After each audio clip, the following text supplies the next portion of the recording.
My son, keep my words and treasure up my commandments with you. Keep my commandments and live. Keep my teachings as the apple of your eye. Bind them on your fingers. Write them on the tablet of your heart. Say to wisdom, you are my sister, and call insight your intimate friend, to keep you from the forbidden woman, from the adulteress with her smooth words. This is a shakedown. Tonight, on Cutting Through the Culture, Shannon Sharpe finds himself in hot water. Tony Busby targets black men, and I believe he's going to release a 30-second clip of a sex tape that tries to make me look guilty and play into every stereotype you could possibly imagine. Sharpe is framing the accusations as an exhibition of racism against him. Will the public see it that way, or will they acknowledge Shannon's refusal to practice self-control? He is a straight shooter. He is a truth teller. That's what he lives on. He stands on that in his business, and I'm hoping that the truth comes to light. Also, the Trump administration freezes funds to Harvard. Harvard is now filing a lawsuit over the freeze of federal funds, which came after the Ivy League school refused to submit to a slew of demands by the Trump administration. Harvard and other universities sees this as a threat to their freedom of speech, and Candace Owens agrees. For them to make Harvard adopt this definition and then to write out what they expect under this definition is the suppression of speech. Are Candace's concerns really about free speech? And does this beg the question of whether colleges and universities should receive federal funding in the first place? Lastly, is the civil rights industry on its last leg in America? The Civil Rights Division has long been regarded as the crown jewel of the Department of Justice, a place where the Justice Department works to achieve the promise of America. And instead, it seems that now this shift has been made to try to send America back to a time before we worked to achieve racial equality in this country. We'll cover all this right now on Cutting Through the Culture.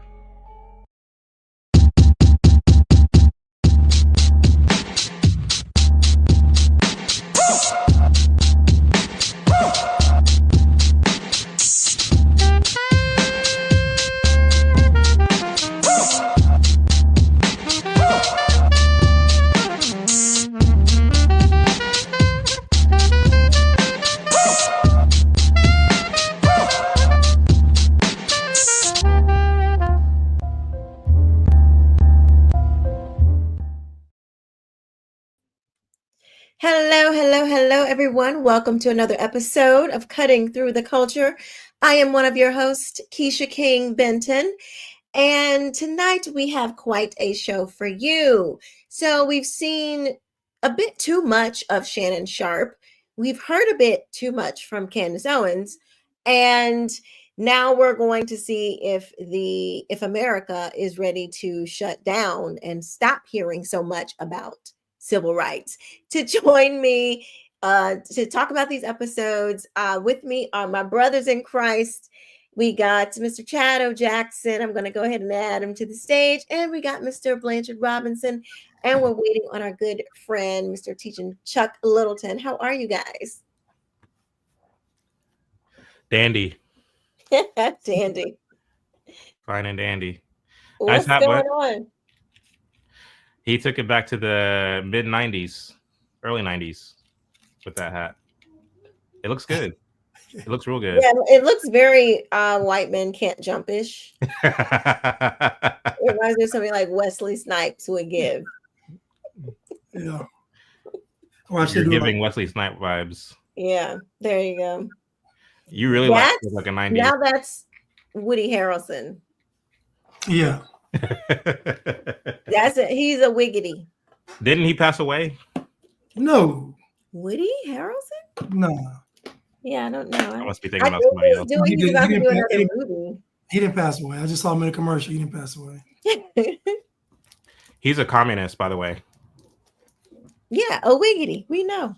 If y'all go and look up the interview between Woody Harrelson and Howard Zinn. YouTube that. He interviewed Howard Zinn? Yeah, he did interview Howard Zinn like in the early 2000s before he passed away. Wow. So when I say he's a communist, I'm not just red scaring or red baiting. Like, no, he's a legitimate communist. I probably use the word communist a lot too, but I be meaning it though. I do. I mean, we say it, but there's a lot of communist stuff going on. Like, that's just a fact. Like it is just a lot of Marxist. Okay, what is the line between Marxist and communist? Like to me, Marxist is just the ideology. Communism is the actual government The setup practice. of it. The Yeah, the practice of it. practice. Yeah. Somebody was like, I said something like these dirty commies are like, whoa, way to take it back to 1980, Keisha. These dirty commies. These dirty, filthy commies. All right, Shannon Sharpe. So I was trying to get schooled on football a little bit from my husband. I'm like, my husband was an athlete. He was one of those, just built from the of the earth with the athletic skills and all It that goes back to stuff. slavery. What? It goes back to slavery. Oh, right. The Negro is a natural athlete. It's genetic. Mm. Well, That's I what don't know. that's what Jimmy the Greek said, didn't he? Jimmy the Greek got in trouble for that. Yeah, Well, the blacks, I don't know. they're faster Anyway. than us. They're stronger than us.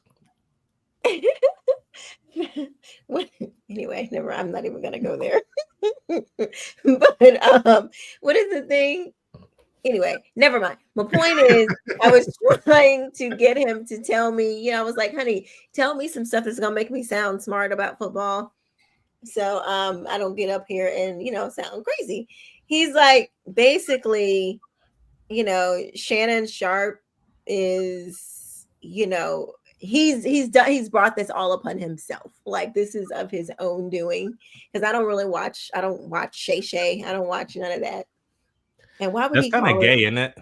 Well, I was just about to say that. Like between the outfit, now I do know about the green outfit, which is very going. And then my husband told me he apparently hangs out with his hairdresser who's gay. No, it's his. So he fired him. Hairdresser. It was a stylist. Oh, okay. Yeah, stylist. Yeah, he did say it was. He had the same he said he has the same fade since he was 14 years old. So I don't think he would have a hairdresser. It was his stylist. Oh, okay. And but basically, for those of you who haven't heard the tea, he is being sued for $50 million by a 19 or 20-year-old OnlyFans model in air quotes. The attorney is the same guy, the Tony Busby guy that brought the suit against Diddy and Jay-Z with that young woman or woman, whatever, that got dismissed. It's crazy. So yeah, I think for a 56-year-old man with a 20-year-old girl, young lady, whatever, OnlyFans, I don't know. Like you this is what you get. Like when you do that. This is why you should get married. That's why you should get married. I blew Chuck up because he looked a little bit upset about something. Chuck is already over it and the conversation hasn't even started yet. Well, y'all go ahead and chime in, but that's the overall arching. That's what I know about the story so far. I think, you're not married. You're out here slinging things around like you waving it in the air like you just don't care. And this is what happens. Well, so my comment on this it goes back to the intro, which is a bit of sage advice from Proverbs. Let me see if I can't share my screen right quick. Yeah, Proverbs lays it out. It's almost like it was written yesterday. If I'm correct on what I think Chad is about to read. Proverbs 7, my son, keep my words. Yeah, can y'all hear me? Yes. Mm-hmm. Can y'all hear me? Yes. Says, my son, keep my words and treasure up my commandments with you. Keep my commandments and live. Keep my teaching as the apple of your eye.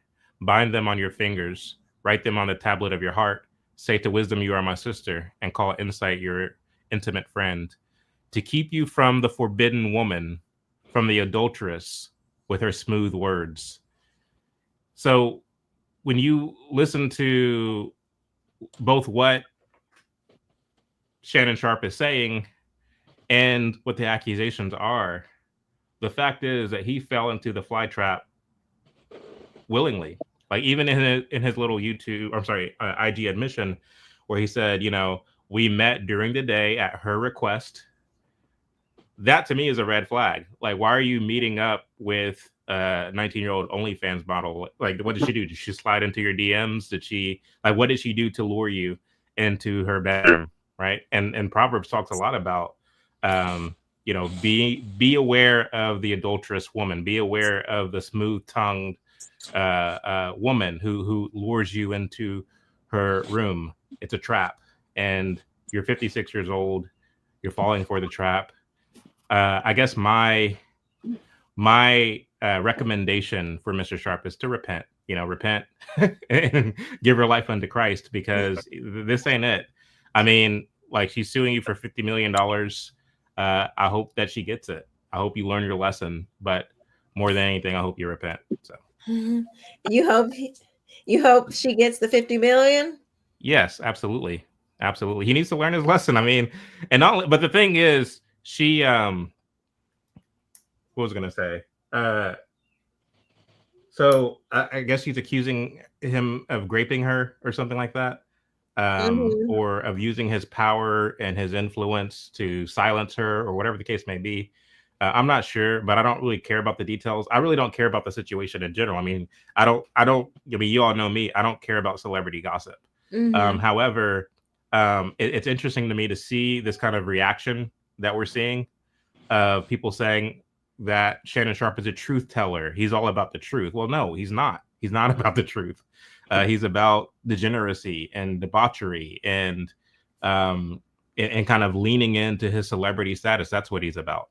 That is, in fact, what he's about. And of course, he's trying to spin this and make it look like a racist thing. This is what they've always done to Black men. Well, if you didn't fall for the trap, then then maybe you would have a leg to stand on. But the fact is, you gave in to the temptation. Now you're having to suffer the consequences. There's nothing good about the adulterous woman. There's nothing good about the whore, the busybody. There's nothing good about such a woman. And so for you to give into it, I mean, you kind of bring this on yourself. You get no sympathy from me. However, God gives you an avenue for recompense, for repentance, and for reconciliation back to himself. And so the fact is, he's trying to win favor in the court of public opinion by saying this is a witch hunt. This is what they always do to Black men. So he's not leaning on Christ. He's not calling out to Christ. He's calling out to the public that they might be sympathetic to him on the basis that this is a racist witch hunt. Isn't the girl white? Yeah, that's all. He prefers white women. So how is this? Like, I'm sorry, where's the racist coming from? I don't understand.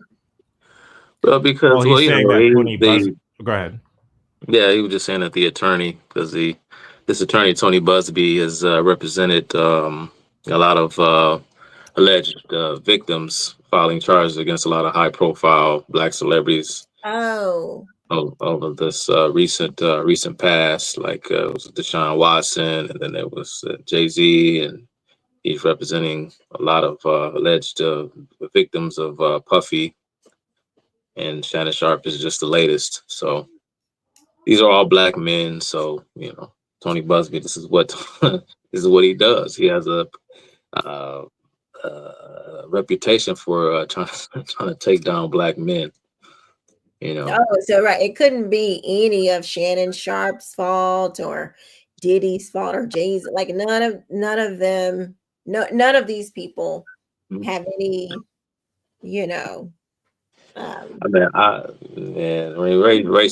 has nothing to do with it. Of course, it gets thrown into the conversation. The whole racial aspect of it. Shannon Sharpe. Over the past few years, Ever seen a lot of people talk about this Trump derangement syndrome thing, and a lot of public figures all across the media landscape. Not just, I guess, news journalism, but like sports journalism as well. Everyone just sort of pulled the mask off, and it was like, okay, we need all hands on deck to try and ruin the Trump movement or the Trump agenda. If you want to call it whatever you like. And all of a sudden, Shannon Sharpe. I mean, make no mistake about it.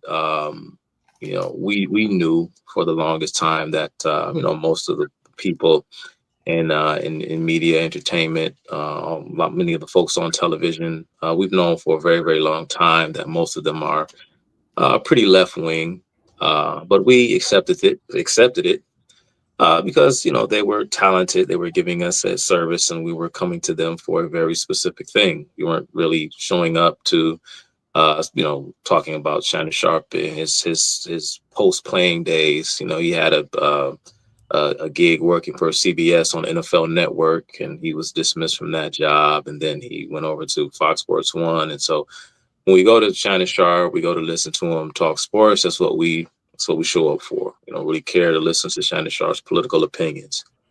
But in recent years, he, like most other folks, a lot of other celebrities, are all of a sudden they become these revolutionaries. They become these radicals. And it's just strange in Shannon Sharpe's case, given his, propensity for, laying down and or gallivanting around with white women. It's funny because, Jason Whitlock, mentioned this some years ago, and I think I even brought it up on this show one time when Shannon Sharpe was brought up in relation to something else. And, Jason Whitlock said that, whilst Jason Whitlock was covering the Kansas City Chiefs for the Kansas City Star back in the 1990s, that was Shannon Sharpe's reputation. There was this running joke, or that Shannon Sharpe would oftentimes make this joke that, quote, "If you ever see me with a black woman, I'm holding her for the police." And now he's, and even the woman that he was having sex with on Instagram Live, she happens to be white. Is Shannon Sharpe married? Yeah. No, he's not. No, I don't think he ever has been. And so, yeah, but of course, who's that black woman that I keep seeing him posted with? Might be his daughter. It's like it's an older black woman. It might, yeah, she look old. But yeah. But of course, race has nothing to do. I personally don't care too much for this attorney. I can't really say why, but Tony Busby, he just sort of rubs me the wrong way. I don't greasy.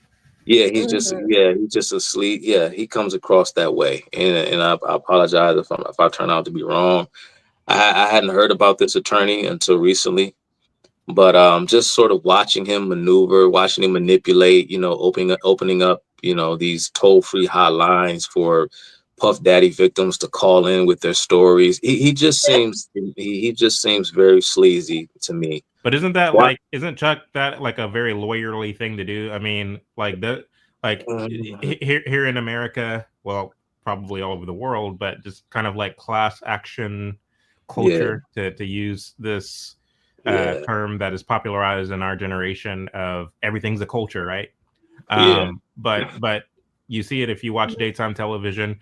Did you buy this toy in 1995? You might be eligible for poison. Right. Call this number.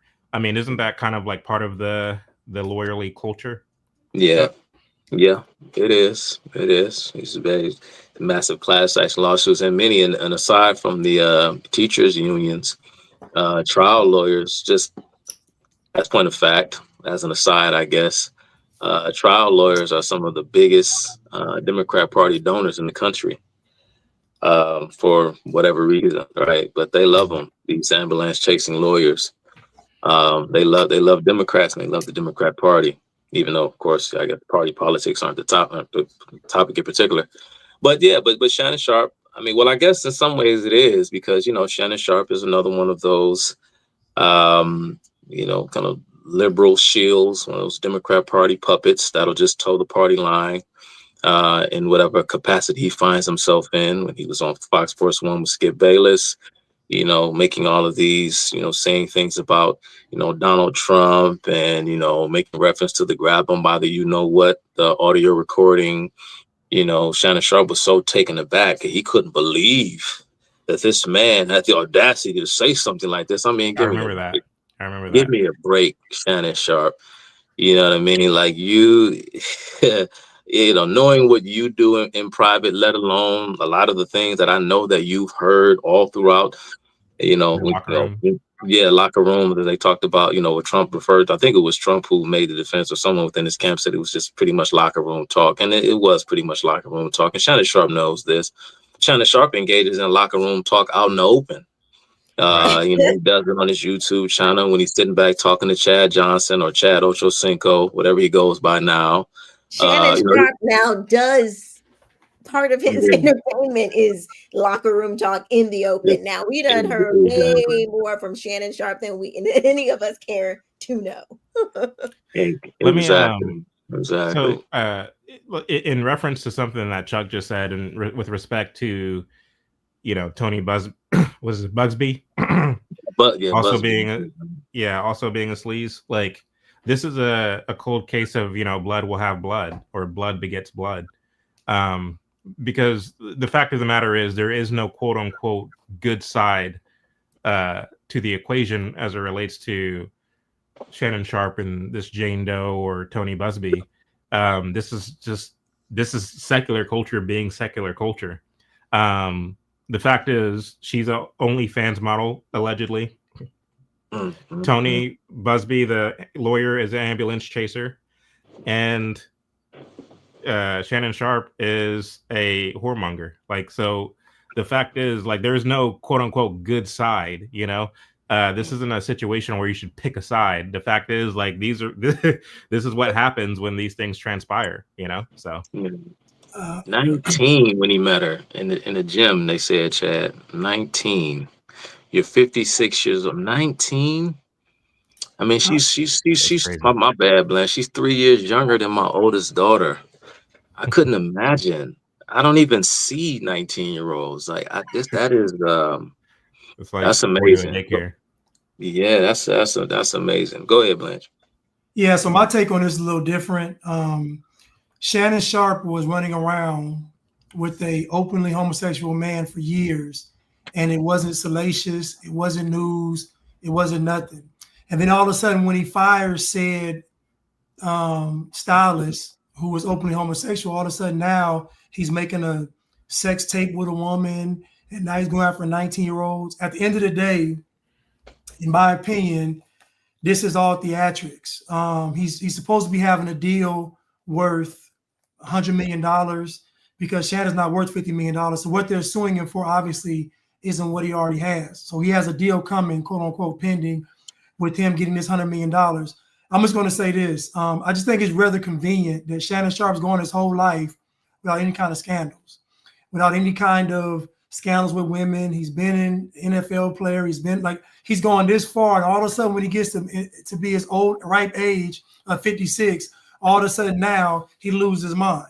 All of a sudden now he can't, the phone is on record. All of a sudden now he wants 19-year-olds. Like, all of a sudden he's going crazy. Now folks will say, well, you know, he's rich, he's famous, but Shannon's been famous for quite some time. He's had money for quite some time. Again, when he was running around with this guy, nobody was saying anything. It wasn't news, it wasn't nothing. And then when the rumors came out, all of a sudden, this stylist that he had all this time, he said, I bring my stylist everywhere.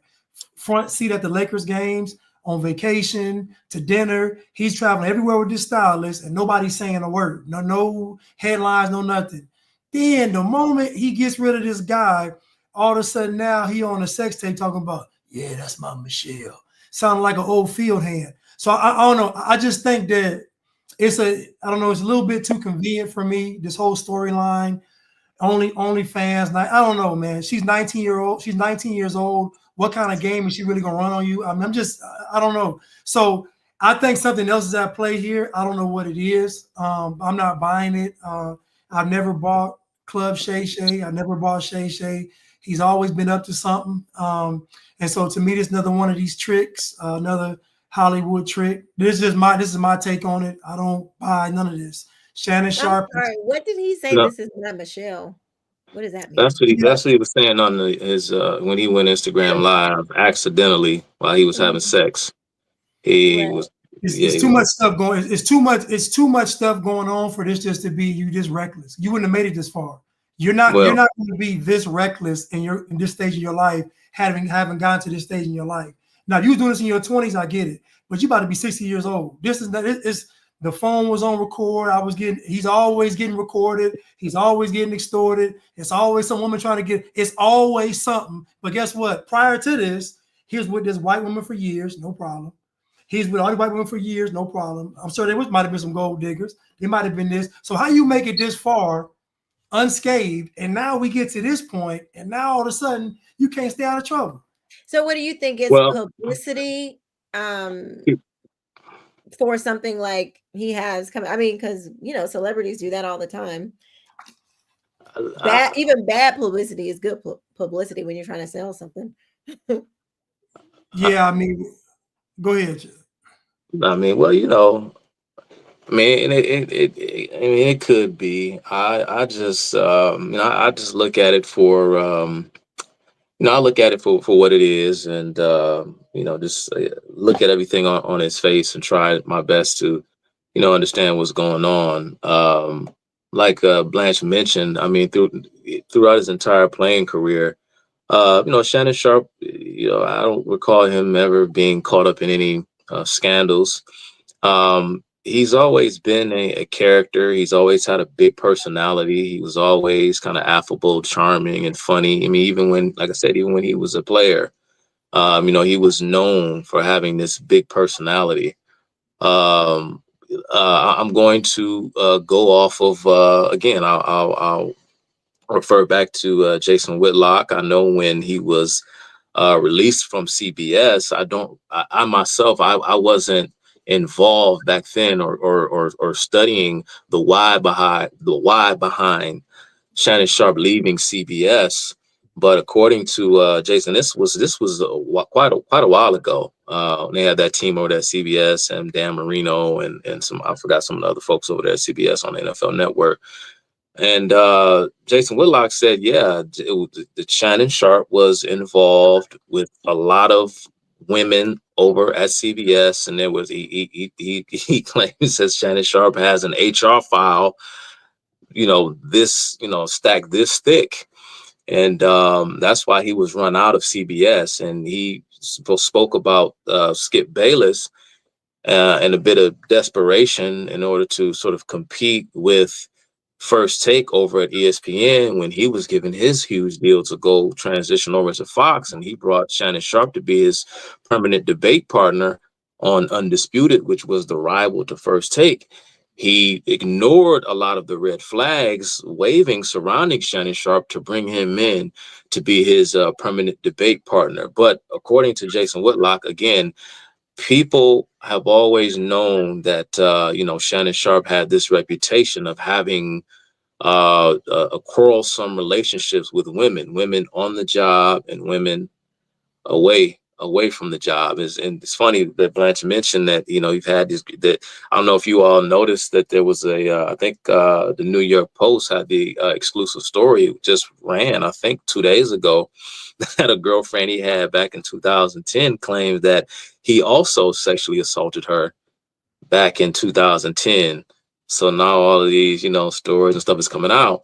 But again, I try not to. I try not to weave this grand narrative or grand conspiracy because, I can't say one way or the other, because it's strange to me that he would try and dispel rumors that he's gay after going around with this gay stylist, and then the famous incident where he hops out of the back seat of an SUV in a tight green sweatsuit and an orange crossbody bag, just walking, Switching.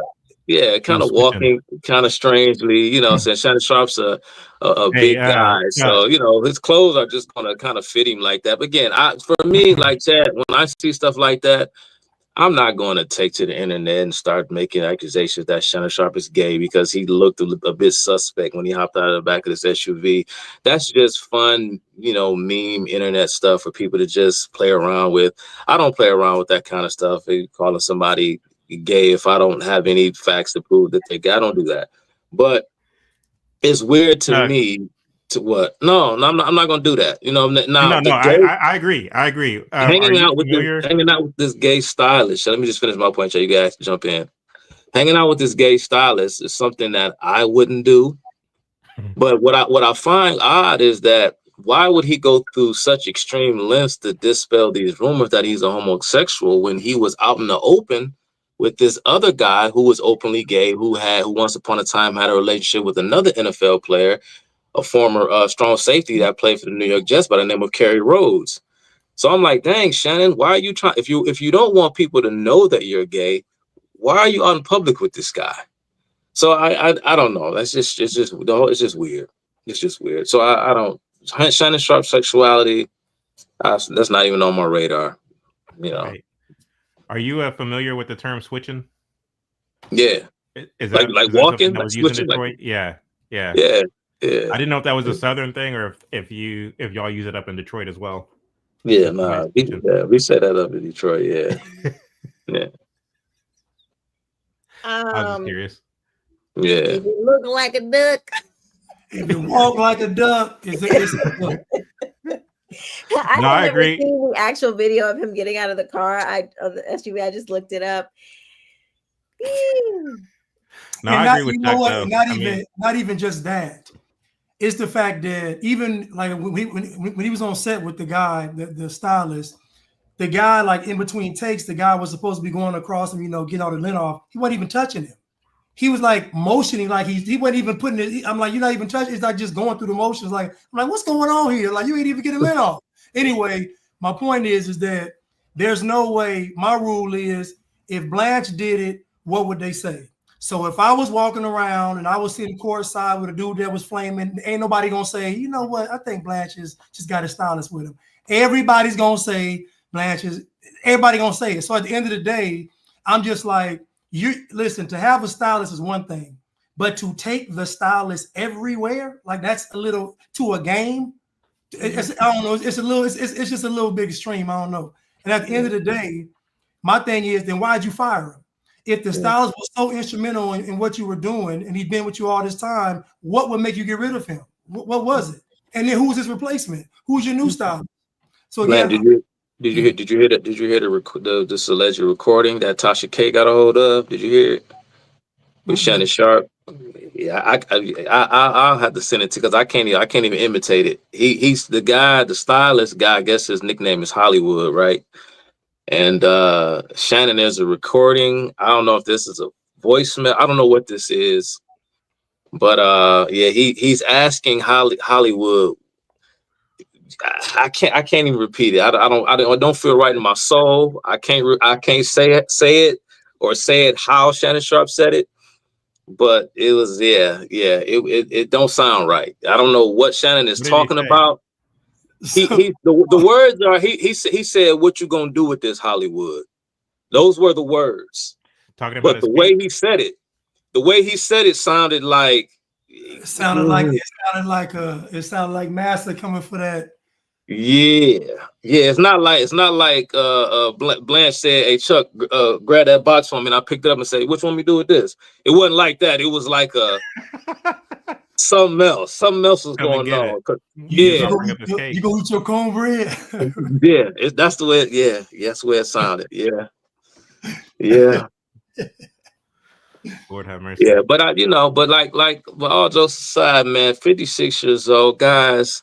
And it's funny because you even have some of these red pill guys, so-called red pill guys, defending Shannon Sharpe. Listen, man, just guys, find a wife, find a wife, raise a family, just settle down, just sit your butt down somewhere. You're 56 years old, man. Don't no 20-something-year-old girl want you. I don't care, especially if you got money. And Shannon Sharpe, you know what I'm saying? Yeah, he keeps himself in good shape or whatever. You know, I'll let the women decide what they think about Shannon Sharpe as far as his sex appeal from the neck up. You know what I mean? People make fun of his rural Georgia accent, the fact that he has a lisp and everything. Shannon's not stupid. You know, he's not dumb. He's a smart guy. He's an educated guy. I mean, of course, I say educated, I use the term loosely. I mean, he's not brilliant, you know, he's not breaking atoms, but he's not illiterate. He's not stupid. I know people like to make fun of him because he's country, but he's not dumb. But Shannon, listen, man, you want to go out here and get at some of these 20-year-old girls, bro, you're gonna have to pay. That's that's just that, man. You know what I mean? And so why would you even want to put yourself? Yeah, he did. You know, why would you want to? Like he ain't. Listen, man. He been paying. Why you want to put yourself in this position, man? Get a wife. I'll address this super chat before we move away from this subject since it's relevant to it. But somebody asked, Jackhammer 23, hey Chad, what are we telling young upcoming women about what they can get away with if she wins this money? And I guess you're referencing what I said earlier when I said I hope she gets to 50 million. To tell you the truth, Jackhammer, my thinking when I made the comment was more so when it comes to up and coming men than women, because the fact is, when especially when you consider the scripture that I read earlier, where it warns against this kind of woman, where it warns against, falling for the trap of the whore. I mean, the fact is you kind of get what you have coming to you. And these women are always going to be around. They're just always going to be around. They're going to slide into your DM, especially if you have money. I can't tell you how many. I mean, I don't have money like like Shannon Sharpe has money. But I guess I do have a little tinge of notoriety, and I get women sliding into my DMs, and you just have to ignore it. Because it's not what do they say? I'm curious. What do they say? I'm sure Blanche gets them too, but as a matter of fact, I know Blanche gets them. I know for a fact that Blanche gets them. But my point is that no, like Blanche doesn't even like it doesn't even, it's not even restricted to the DMs when it comes to Blanche. I see women like on the live stream trying to shoot their shot at Blanche, but when he goes live, but that's neither here nor there. My point is that like that trap, that temptation is always going to be there.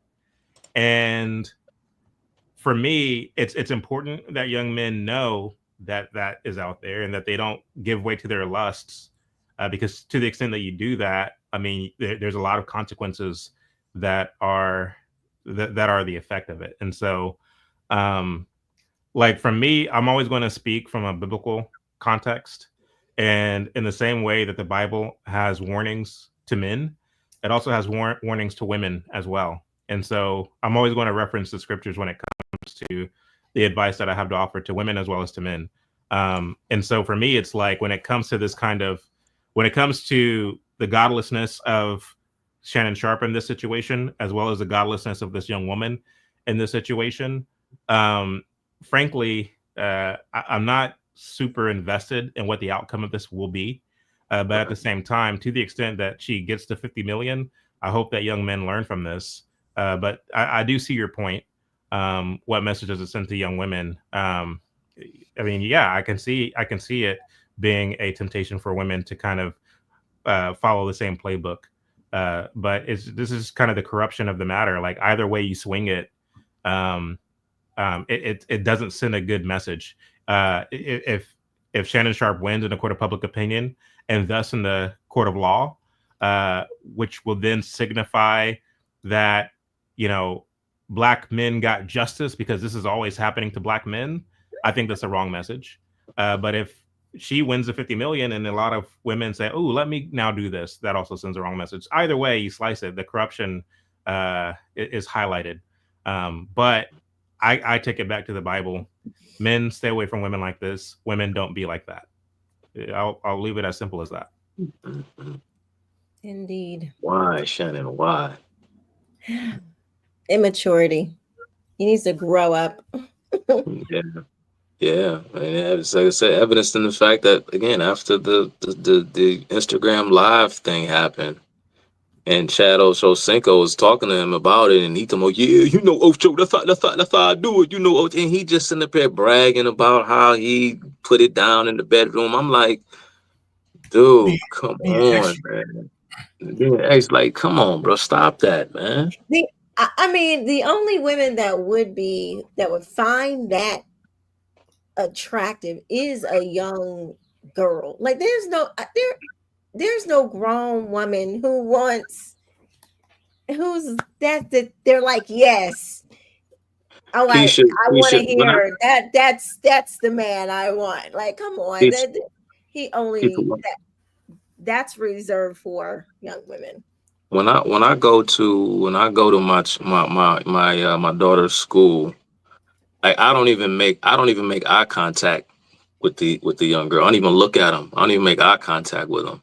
You know what I'm saying? It's just a weird feeling. I don't know. I don't want anything getting misconstrued. You know, young lady, don't even look at me. Don't even make eye contact with me. You know, I don't get that. I just That's don't how get it. Antonio be. 19 years old. I be trying to. He get that vibe. He said, "I'm looking for the first exit out." True story. Y'all I went knew Antonio, y'all would know exactly what I'm doing. Yeah, I know.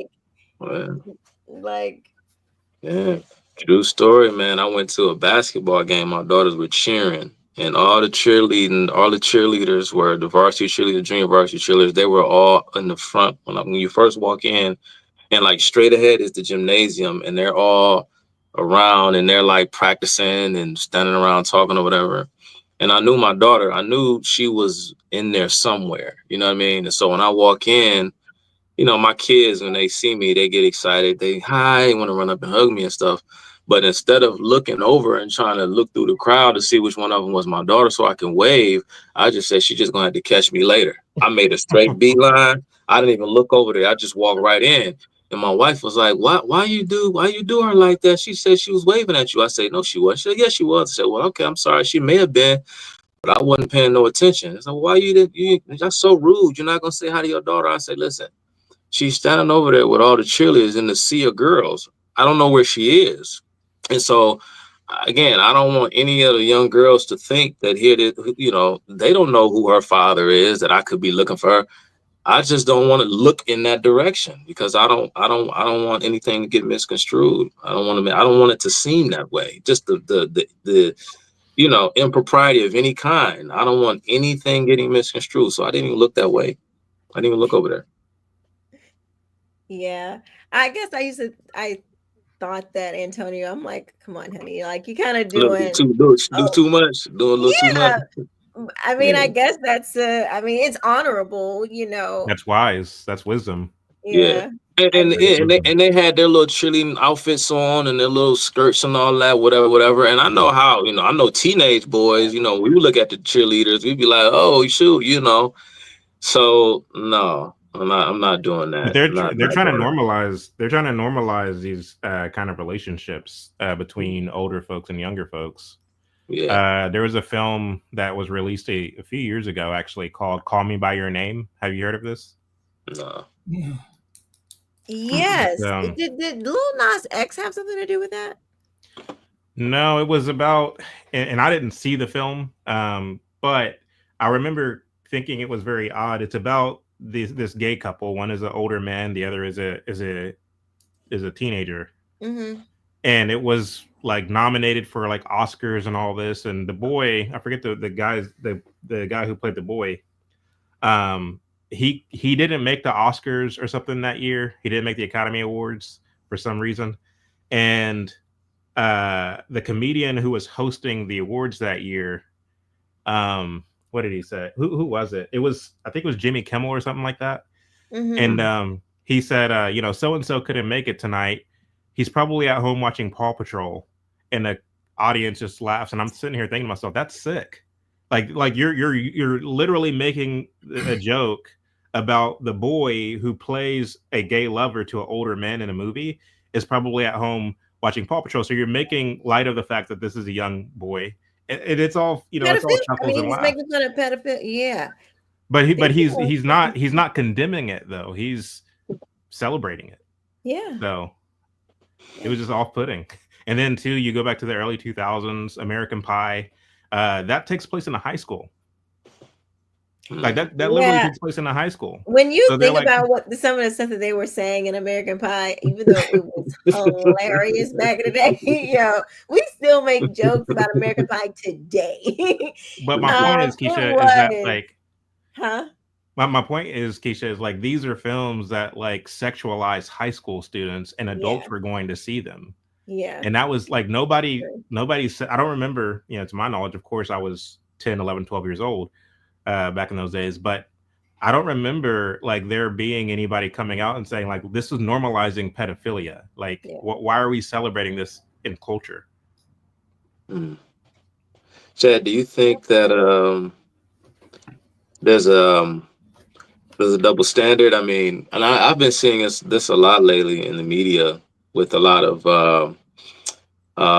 women in positions of authority, particularly teachers, having inappropriate sexual relationships with their male students. I've been seeing this a lot in the news lately. I mean, every day it seems like there's a new story cropping up. I don't know. Just thinking about American Pie, I don't know if that movie would have been greenlit if we were talking about a group of young high school girls trying to lose their virginity, and one of the young girls was having a sexual relationship with one of her friend's fathers. Hence the term MILF became that became a part of the American lexicon. I didn't know what a MILF was until American Pie came. That was 99. So I don't know. Yeah, it's a thought, but maybe it's a double standard there. I don't know, but it's not good for young boys either. I can assure you. You being introduced to that and being sexualized, preyed upon by an older woman. It's not good for a young man. No, not even a little bit. And these kind of films are still being made today, by the way. I mean, we all remember Cuties that was released on Netflix a few years ago. So I mean, this thing is ongoing, and it's interesting because like I think in 2016 or 2020, the whole QAnon scandal, where they were calling out pedophilia in Hollywood and in politics. And then like there was of course a lot of denial and all that, and then it got super conspiratorial of how like there's a whole ring, and I don't know, like I don't entertain that, but like this kind of thing does go on, the human trafficking and everything. But then too, like when you see kind of Hollywood giving a nod to this kind of thing, it does kind of feed into a lot of the conspiracies. I don't know. I don't know where I was going with that, but and I want to say this too with the teachers. I think that part of the problem is the dating market has changed a lot from the red pill movement. A lot of these women, they don't have the same leverage they used to have with men. So if you think about it, you can say men, quote unquote, becoming wiser, or men, quote unquote, prioritizing themselves in the dating market. These women still want male companionship, and to me, we're seeing a rise in it because I think that the dating market is affected by it, and I think that they're around these young men who, for the most part, kind of exhibit traits of masculinity at a young age. Some of these guys are 14, 15, 16, going through puberty, hypersexual, some of them athletes, and also these young boys are enamored with these women. So I think that the trend is going to increase just based on what's happening in the dating market. I just think the less we see of, I guess, men in society, like real men, then you're going to have women gravitating more to either studs or younger women. A lot of these teachers are married though themselves. They have husbands at home, and they're having an affair. They're having an affair with one of their 14, 15-year-old students. But a lot of them are like 22, 23, 24 out of college. A lot of them aren't too far removed mentally from the age of the boys. To be honest with you, they're not. They say women mature faster than men, but I don't believe that. I think women learn how to leverage themselves faster than men do, which means that a woman knows what she has to offer earlier. I don't think she's actually more mature than men. And I think that if you think about something like a program called Teach for America, think about somebody being 22 years old and then going to work in a high school where the students are ages 14, 15, 16, 17, 18, even 19. And I mean, I used to work in education, so I saw students at the age of 17 and 18 and the staff members being 23, 24 years old. And you might say, well, that's a big age gap as far as adult to child, but it's not really when the child is, quote unquote, acting wrong. And they're coming younger too. I mean, so some of these young boys that are getting abused by their female teachers, I mean, some of them aren't even teenagers. So it's a problem. Yeah, it's a big problem. I think it's more of a problem than people realize. I think both ways though, male teachers, flat out either most the stories that I've seen, the male teachers aren't the girls aren't like, trying to be sexual. They are being sexually abused. The female teachers, it seems like they have coerced this young boy into thinking that like, this is my boyfriend, I'm your girlfriend, and it's more of a power dynamic. Well, I guess both of them are, but the boys, kind of think it's a real relationship. The girls seem to be like, no, this is gross, and they have more of the typical response, where they're either scared or all this kind of stuff. And the teacher, like, there's been a few where the teacher has actually been arrested, and he had happened to have done this over decades. It's just crazy. A lot of stuff is happening, a lot. But speaking of things happening, Harvard is being sued by the Trump administration for speech. That's what it's being called. Like, I'm trying to understand exactly what happened. So apparently, we've seen all the stuff that's going on in Harvard and Columbia with these protests against Palestine or whatever. So a lot of these schools do get public money. They get taxpayer dollars. And so, because if you take public money, then the government now has a say in how you run your business. If it's a business that's getting subsidized by the government, if it's a college, whatever it is, whoever is putting in on that, they get a say about that. And so some people are saying that they're trying to tamp down on your free speech. And others are saying, no, this is a civil rights thing, and this is what we need to be doing because they're violating the law. There's a clip here that we have. Let's just play this. More than 100 college and university leaders have issued a joint letter condemning the Trump administration's efforts to dictate policies at their private institutions. The letter reads in part, "We speak with one voice against the unprecedented government overreach and political interference now endangering American higher education." Harvard is now filing a lawsuit over the freeze of federal funds, which came after the Ivy League school refused to submit to a slew of demands by the Trump administration. Among those demands, that Harvard give the administration access to all university reports on anti-Semitism and anti-Muslim bias on campus generated since October 2023. Also, that the school eliminate DEI programs, make hiring changes, and reform its admissions process. The negotiations that we are having with Harvard, and the reason that these funds have been frozen is because of a civil rights issue and not a freedom of speech issue. If they pull back government funding from universities more generally, then that could have a devastating effect on the beneficial things that these campuses do, that these universities do across the country.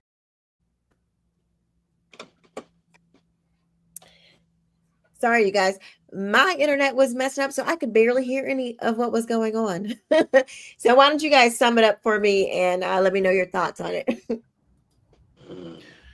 So it's exactly the point that you just made, Keisha. Namely that, even though Harvard is a private university, it's the only oldest university in the country, it does receive a lot of quote unquote federal funds to fund various projects, to fund various research items, things of this nature. And to the point that you eloquently made, when the government funds your entity, it has a lot of strings attached, and so you have to acquiesce to those strings.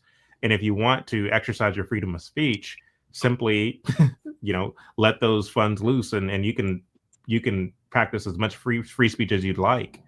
And so this to me is not a free speech issue. It is an issue of the funds being generated in the first place. For me, this is an example of Harvard and other colleges like it trying to have their cake and eat it too. They are sucking in all of these funds. They're doing whatever they want to do. And then to the extent that those funds are frozen, they want to scream free speech. And so I think it's either people who claim it's a free speech item are either being just ignorant, or they are trying to just grab on to this as the reason so as to signal that they stand with the First Amendment when in reality they don't. So, and we're going to get to the elephant in the room here in a minute. But that to me is my brief take on the situation. Blanche. Yeah. Again, it's just like if when you are an adult and you live at home with your parents, and your parents say, in my house, you got to be home at 10 p.m. And you say, but I'm grown. And they're going to tell you, well, get your own place. So Harvard can do what they want to do without government funding. I think, and think about what they were asked to do. They were asked to provide a list of who's been anti-Semitic, who's been anti-Muslim. They were asked to, abandon DEI. So my thing is, why'd y'all reject all of it? Like, why'd you come to the table and say, okay, we'll do 1 and 2, and not like, why did y'all just say no to all of it? So to me, that lets you know their intent. Like Chad said, they're trying to have their cake and eat it too. They're trying to be super, super woke and communist, but also on the government's money, with the government's money. And then I'm like, y'all got over $50 billion. You can listen, y'all don't need the government's money. Right. Be in the free market, right? Listen, fund your own college. Y'all got donors, you have famous alumni. You can solicit funds. Go ask China for some money. Like, y'all can solicit funds from numerous of people in this corporations. You can get some for money from Apple. I'm sure Bill Gates want to contribute. I'm pretty sure that there's a list of wealthy liberals that want to give y'all money. You don't need the government's money. So again, if you want to do things the Harvard way, then guess what? Don't use America's funds. So do you think they're kind of reassessing though, because now you have people not wanting to donate as much because they see how people have been acting on what they've allowed? I mean, you want schools obviously to have free speech. You also want to have decorum, and you want to have, people be civilized. When you got a portion of students trying to block a group of students from their classes and from moving about how they want to move on campus, you're kind of you're moving beyond free speech, Yeah, but they're allowed. The thing is that they're allowing it, which makes them complicit. So you can't. Right. So that's what I'm saying. Yeah, so if they are, you can't be anti this, anti that, but then say we pro-American money. That's not how that works. So you either got to be anti this, anti that, and anti the government funds too. You can't be pro the money from the federal government. Agreed. So is it like maybe because they're losing money on one end, they want to keep this money on another? Basically, I guess I'm asking, is there any real principle that they're standing on, Chuck? Absolutely not. Absolutely not. Why in the world should the federal government, right, that the states, we as voters, taxpayers, our states delegate certain authorities, or reserve, should I say, certain authorities for the federal government for the sake of protecting our inalienable rights, right? That's the short of it. So with that being said, why in the world should the federal government be subsidizing its own overthrow? Why should the federal government be subsidizing these little bastions? These are not academic institutions. They have thrown that out the window a long time ago. Talk about it. These are leftist seminaries. And it's about time that the federal government stop subsidizing this filth that's coming out of our universities. Chad makes a great point. Chad says, the fact of the matter is that why is the federal government even in this business to begin with? And he's absolutely right. So I second that. But secondarily, no, we cannot. We as taxpayers should not be subsidizing the overthrow of our own government, because that's exactly what is happening on these college campuses. And this has been happening for a very, very long time. And it's about time someone stepped up and said something about it, right? These are indoctrination centers that are meant to create legions of left-wing radicals. This is not about education. This is about politics. This is about recruiting young, impressionable minds into, whether it be the Democrat Party or whether it be into some organization, some NGO, something or another. Everybody's looking around and wondering what in the world has happened to our country when it comes to immigration, when it comes to the courts, when it comes to just a myriad of things. The major reason why our country is in the position that it is in is because of what is going on our college campuses. And it's about time something gets done about it. I mean, there's no way. I mean, fine. If you want to Harvard, you want to teach Harvard, you want to do whatever it is you want to do. A bunch of your crackpot professors that you have over there, and fine, be my guest. But I'm not paying for it. Indeed. I shouldn't have to pay for it. Use that 50 billion I got. Yeah, let Shannon Sharpe pay for it. I'm not paying for it. So who agrees with Harvard, Keisha? So are we about to play that clip? Yeah, yes, you're gonna have to play it for me because my thing froze. All right. Sorry, y'all. If I can find it. Here it goes. For them to make Harvard adopt this definition and then to write out what they expect under this definition is the suppression of speech. It's the suppression of speech. There's no other way to look at it. The Trump administration is fighting against free speech in America. And that is very sad for me to say and to report as someone who has been a supporter of Donald Trump. Like I said, I think it is because whoever is behind him whispering in his ear, he who prints out the papers and rubs his back and says, "You're doing great, everybody loves you," is the person who is running the White House. And it used to be Jared Kushner, and I don't know who that person is now, but I don't like it. It is we cannot allow our rights to be infringed upon. And if you think it's going to stop with college campuses, you're out of your mind. So you better buck up and root for Harvard University in this fight. You better hope that they defeat the Trump administration and this absurd definition. And they even include parts of the Bible. They're like, you can't say that the Jews had anything to do with Christ, killing Christ, which is, what that is? It's not anti-Semitism. It's anti-Catholic. It's anti-Christian to tell me that we can't discuss how Christ was murdered.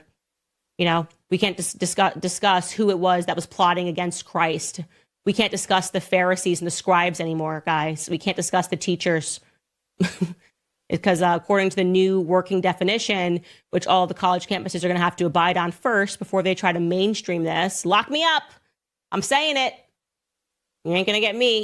You are not going to get me ever to comply with not speaking about Christ and being worried about your feelings and disregarding the facts of what happened. So count me out, suckers. Count me out. That was probably one of the most demonic things I've ever heard. God, I cannot. Y'all see I had to get up and walk away from my computer. Go ahead, Chad. Let me walk this off. Y'all go ahead. I need to walk that off. That was one of the most demonic things, because the thing is, the death of Christ was prophesied about long before it happened. And the point wasn't that it was the Jews who crucified him. The point was the fact that we had no other sacrificial lamb that can cover the sins of many. Yeah. That Christ was that sacrificial lamb. We put him to death. It wasn't just the Jew. It was our sins who put him to death. Right. Like, that's the justice that was served for the sins of man. Has nothing to do with the Jews. It has to do with the fact that men are sinners. And so the fact that you have this beef against Ben Shapiro, and now you're on this crusade to go against the Jews, it's not cute at all. And so the fact is, the fact that you're taking Harvard's side in this fight has nothing to do with free speech. She's merely using the term free speech in order to signal to conservatives, look, I'm on your side. I'm for, the First Amendment. You know who else was touting free speech in the 1940s, in the 1950s? Come on now. The communists who were trying to thwart the investigations that were probing communist infiltration into the federal government, into entertainment, and into education. These were the ones who were on the front lines talking about First Amendment free speech. Come on now. So what you're doing is not anything new. This has been around for a very long time. You have your issue, you have your battle that you're trying to fight, and you're conveniently trying to laud free speech as the reason you're doing it. No, you're doing it because you are sinister. That's why you're doing it. And when I posted on IG, basically saying this, there are people who are coming after me in the comment section talking about, no, Candace is right. This is about free speech. The Jews are doing this. The Jews are doing that. What an idiot thing to say. What an asinine thing to say. Like, if you're a fan of Candace Owens, just say that. If you think Candace Owens is God, just say that. You can't be an apologist for everything that comes out of her mouth just because you like her. That's called being intellectually dishonest. And another thing, why is it that you get into my comment section debating not what I'm saying, debating not the substance of what's being said, but the fact that I dared to call Candace Owens disingenuous? And you know, there shouldn't be this infighting. That's what you have a problem with? Okay. I don't have anything else to say on the matter.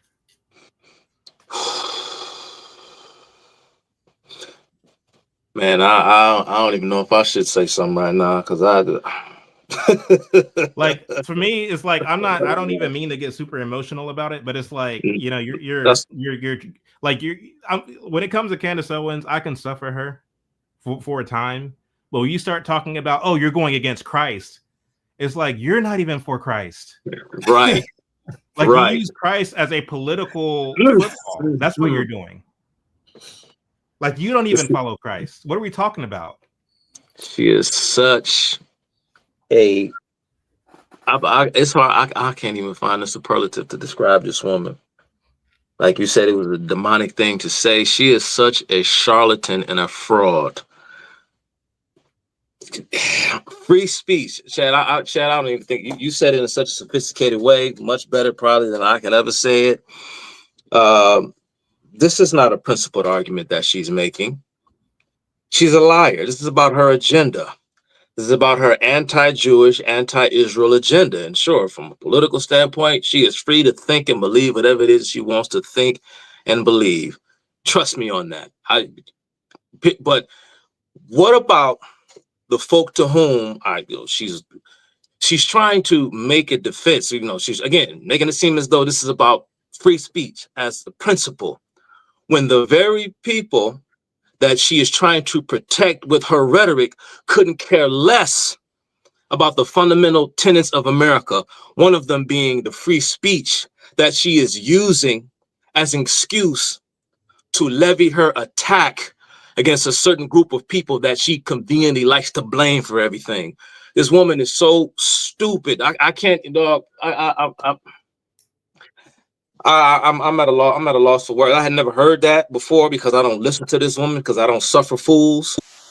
But she is so full of it, as if. Matter of fact, I tackled this. I did a whole almost a 3-hour long YouTube. My last YouTube video I did is on my page.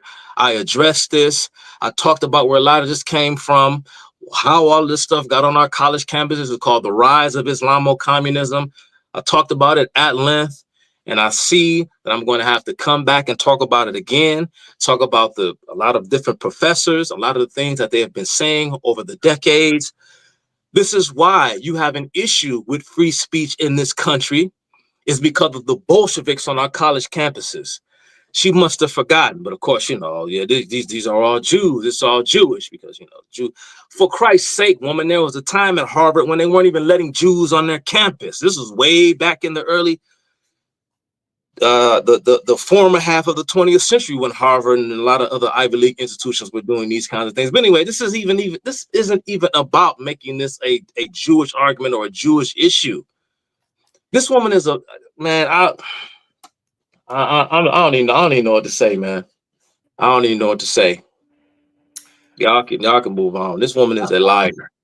Well, I'm gonna say this. This is another take on this. Even if everything that Candace Owens is saying is true, Harvard is still free to do it, just not with government money. So what she's failing to realize is that nobody's stopping Harvard from doing what they want to do. Harvard is being stopped using government funds to do it. So nobody's attacking free speech. Nobody's attacking your rights. None of that's being attacked. What's being attacked is you want these funds to promote this. We're saying no. So again, I think that she's trying to make a point, but it's not a well contextualized point because she has an intent and agenda behind what she's saying. But the problem is that Harvard has not been censored or stopped one time. Harvard has not been shut down. Nobody has bothered Harvard. All President Trump said was, here is the guidelines for the money. It's no different than we walk into McDonald's, you must wear a shirt, you must wear shoes, no pets. It's simple. So if you want this money, you got to abide by this. If you don't want the money, then guess what? Be a communist campus. So I don't know. I think Candace Owens is really just trying to be a contrarian.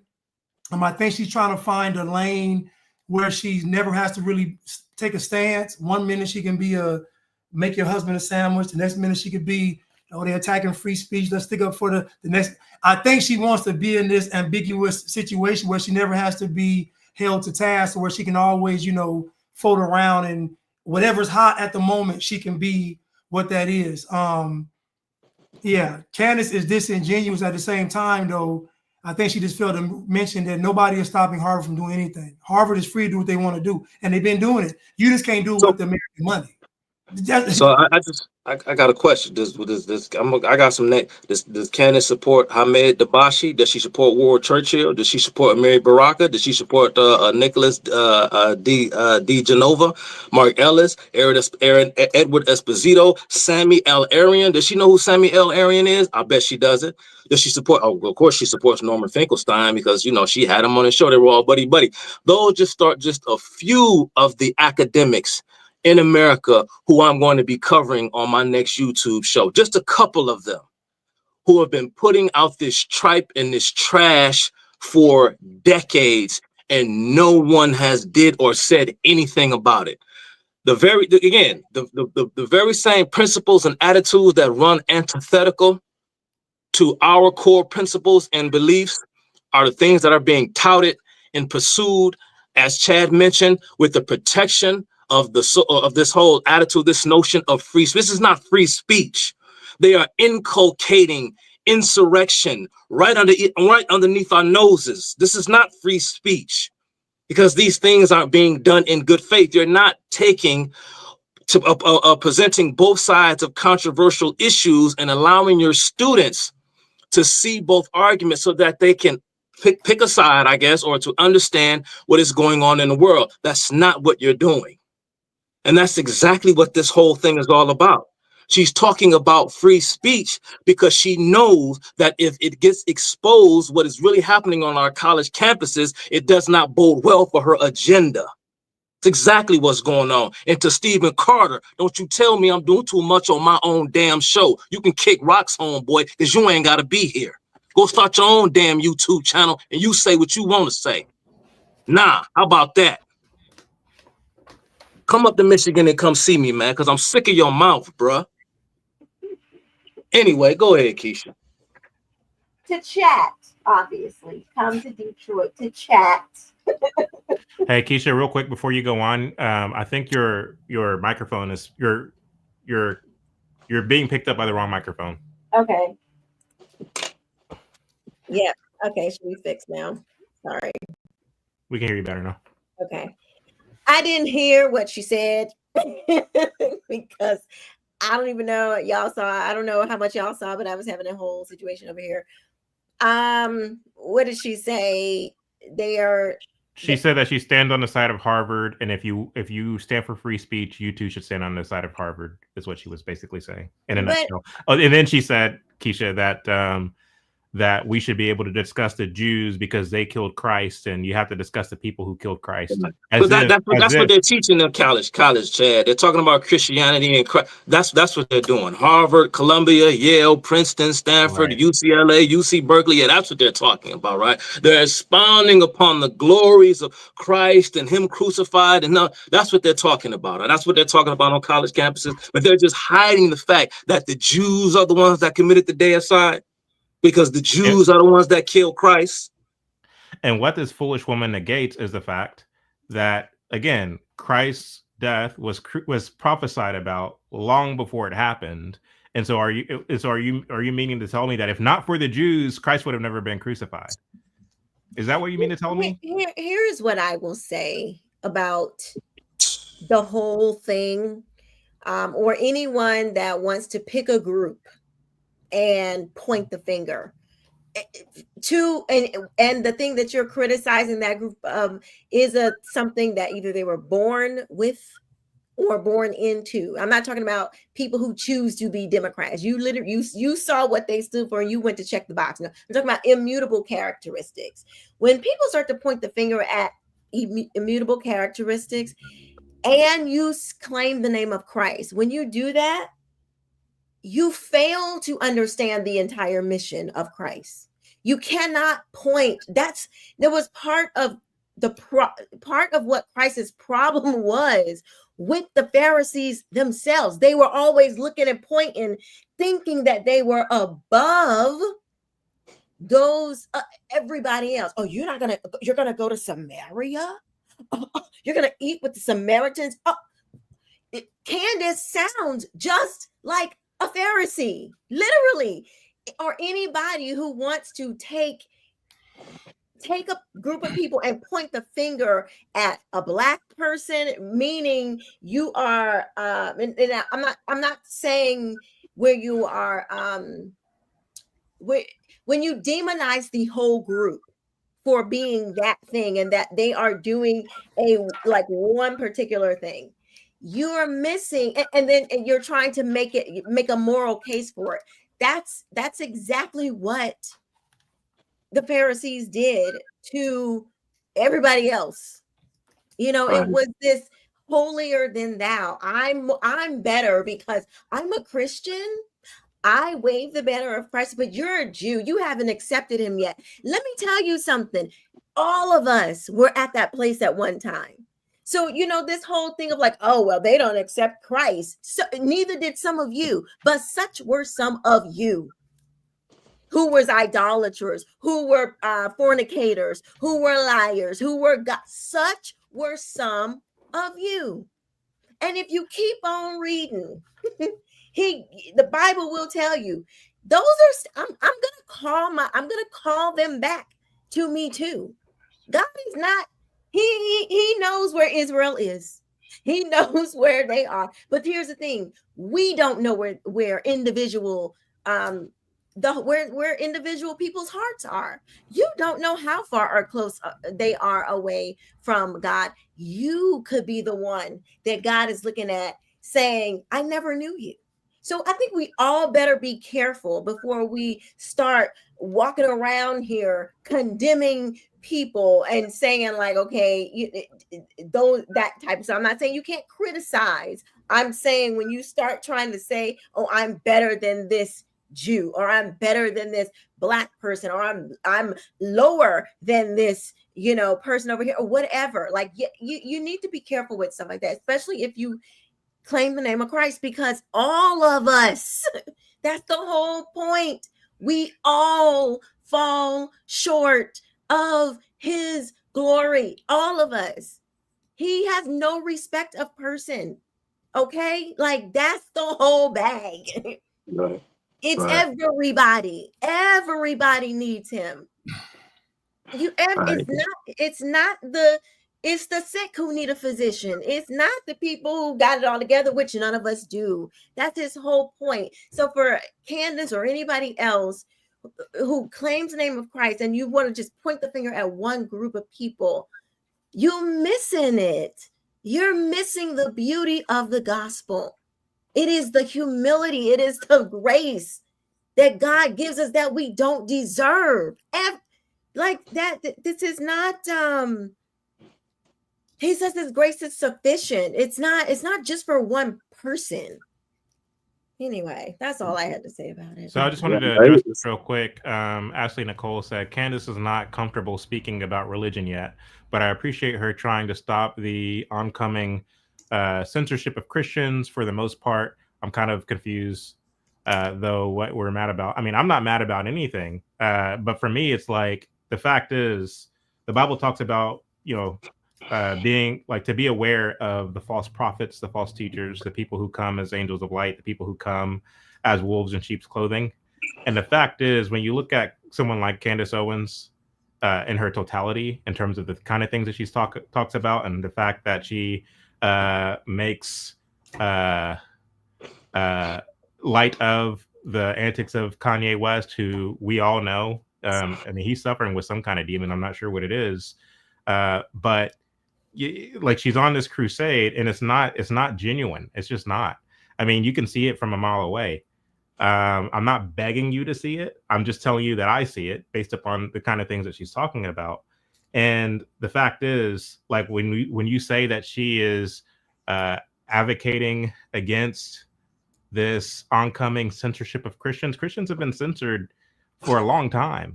This isn't anything new. Christians continue to be censored. Genuine, like, Bible believing Christians, we've always been censored. This isn't anything new. But the fact is, like, she's on this cruise. Like, we know as Christians that we are at peace with God in spite of what's happening in the world. That doesn't mean that we don't stick our necks out. That doesn't mean that we don't opine. That doesn't mean that we don't go out and be Christians and be the light and the salt that Christ calls us to be. But at the same time, we do so knowing that whatever laws change or are enacted or are repealed or whatever the case may be, we know that we are at peace with God. And so the Harvard being funded or defunded isn't going to make or break us as Christians. It's just not. And so when she invites us to stand on the side of Harvard, that they might then keep their funding and exercise their free speech as they criticize Israel, that's not a noble Christian cause. It just isn't. That's not standing up for Christians. What are we talking about? Again, it has nothing to do with being mad. It has everything to do with calling out somebody who is falsely claiming Christianity, falsely claiming the Bible, as she goes on her own little personal vindictive crusade, which to me boils down to her beef with Ben Shapiro. This is what this all has to do with.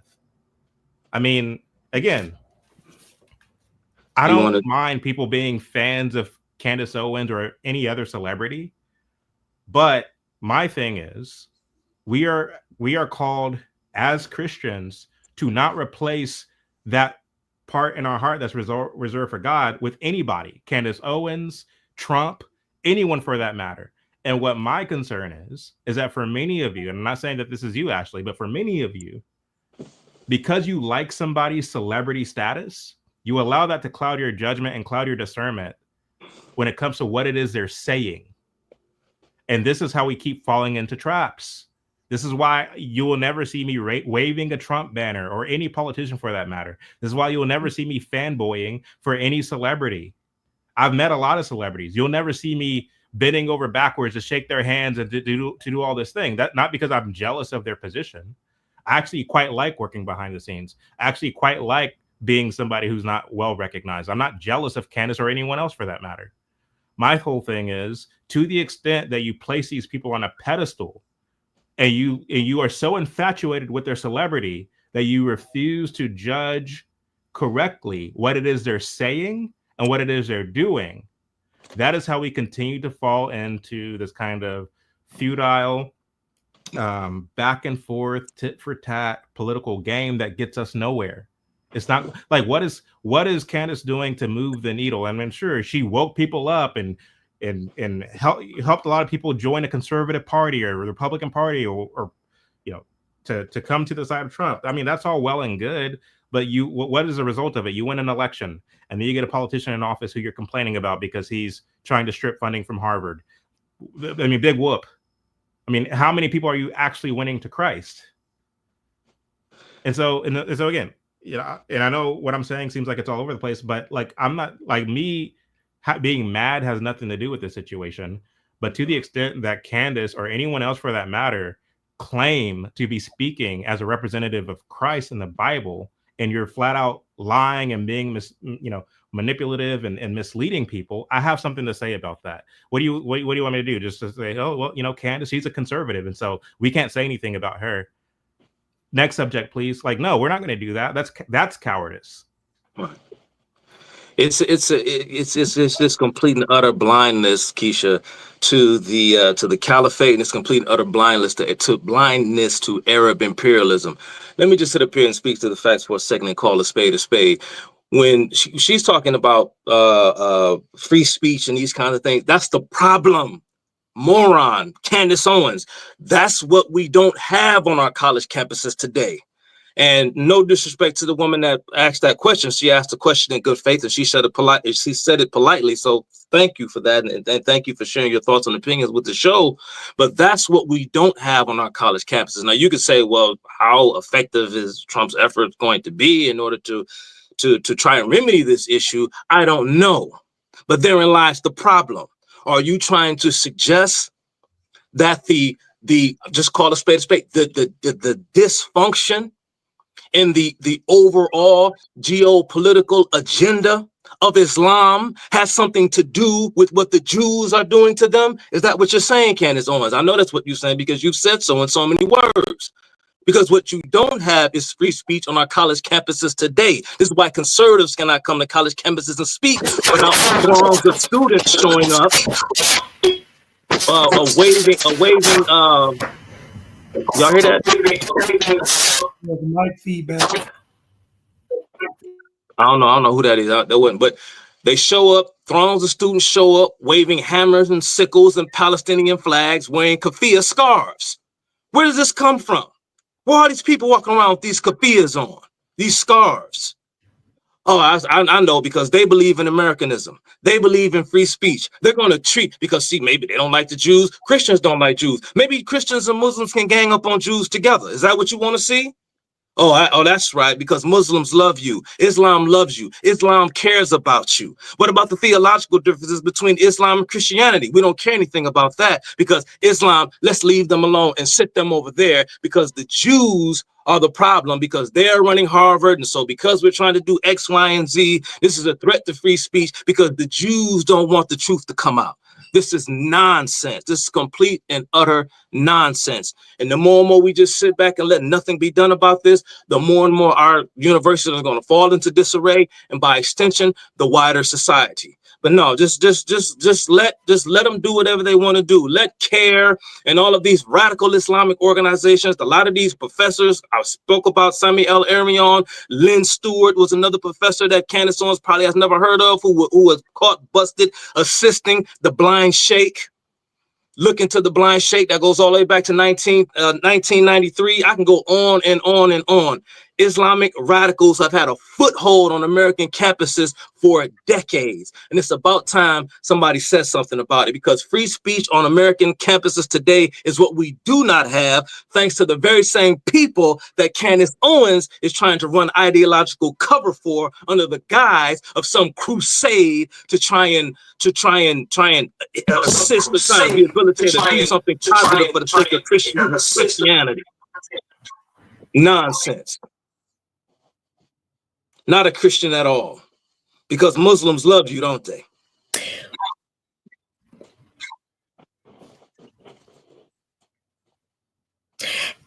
And just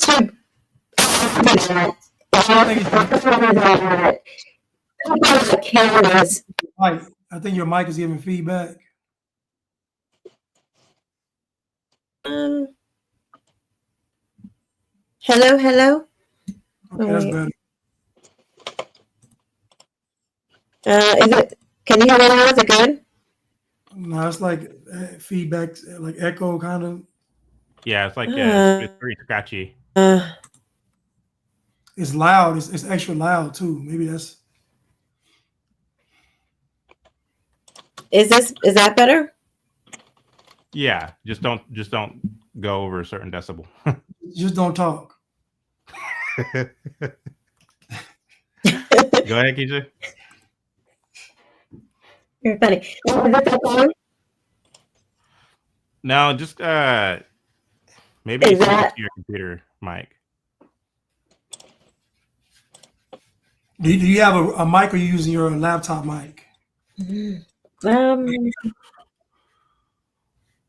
I'm using my.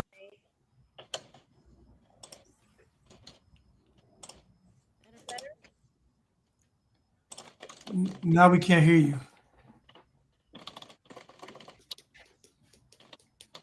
Hello. You sound low. You either sound too loud or too low, depending on the microphone.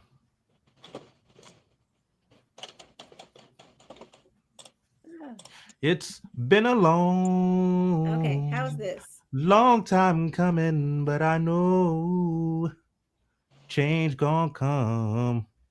Oh, yes, it will. Well, anyway, I just wanted. Is this We can hear still you better now, tripping? Keisha. No, we got you.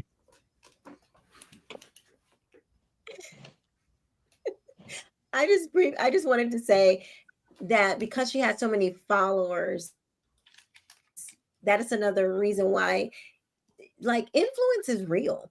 Like that is a real thing. And when people think that you already have a following and people starting to believe what you say, and you're saying some crazy things that are not. I see people in the chat are saying she's researched. She may have read some books, but I think she's reading a lot of things that already agree with how she thinks. I'm not sure she's reading so many things that don't agree with how she already thinks. That's all I wanted to say. And influence is real. But I mean, I'm just going to say And this again. you influence people when you have a big audience. Again, Candace and Harvard are allowed to say what they want to say. They just can't use the government's money to do it. Like, I think the point's being like, listen, nobody is stopping Harvard from being Harvard. Harvard can do what they want to do. You can't do it with the government's money, though. So if you want this bread, you got to abide by these rules. And again, let Harvard fund their own communism and let them fund their own stuff. And at the end of the day, nobody is suppressing anybody's free speech. Harvard been running their mouth for a minute now.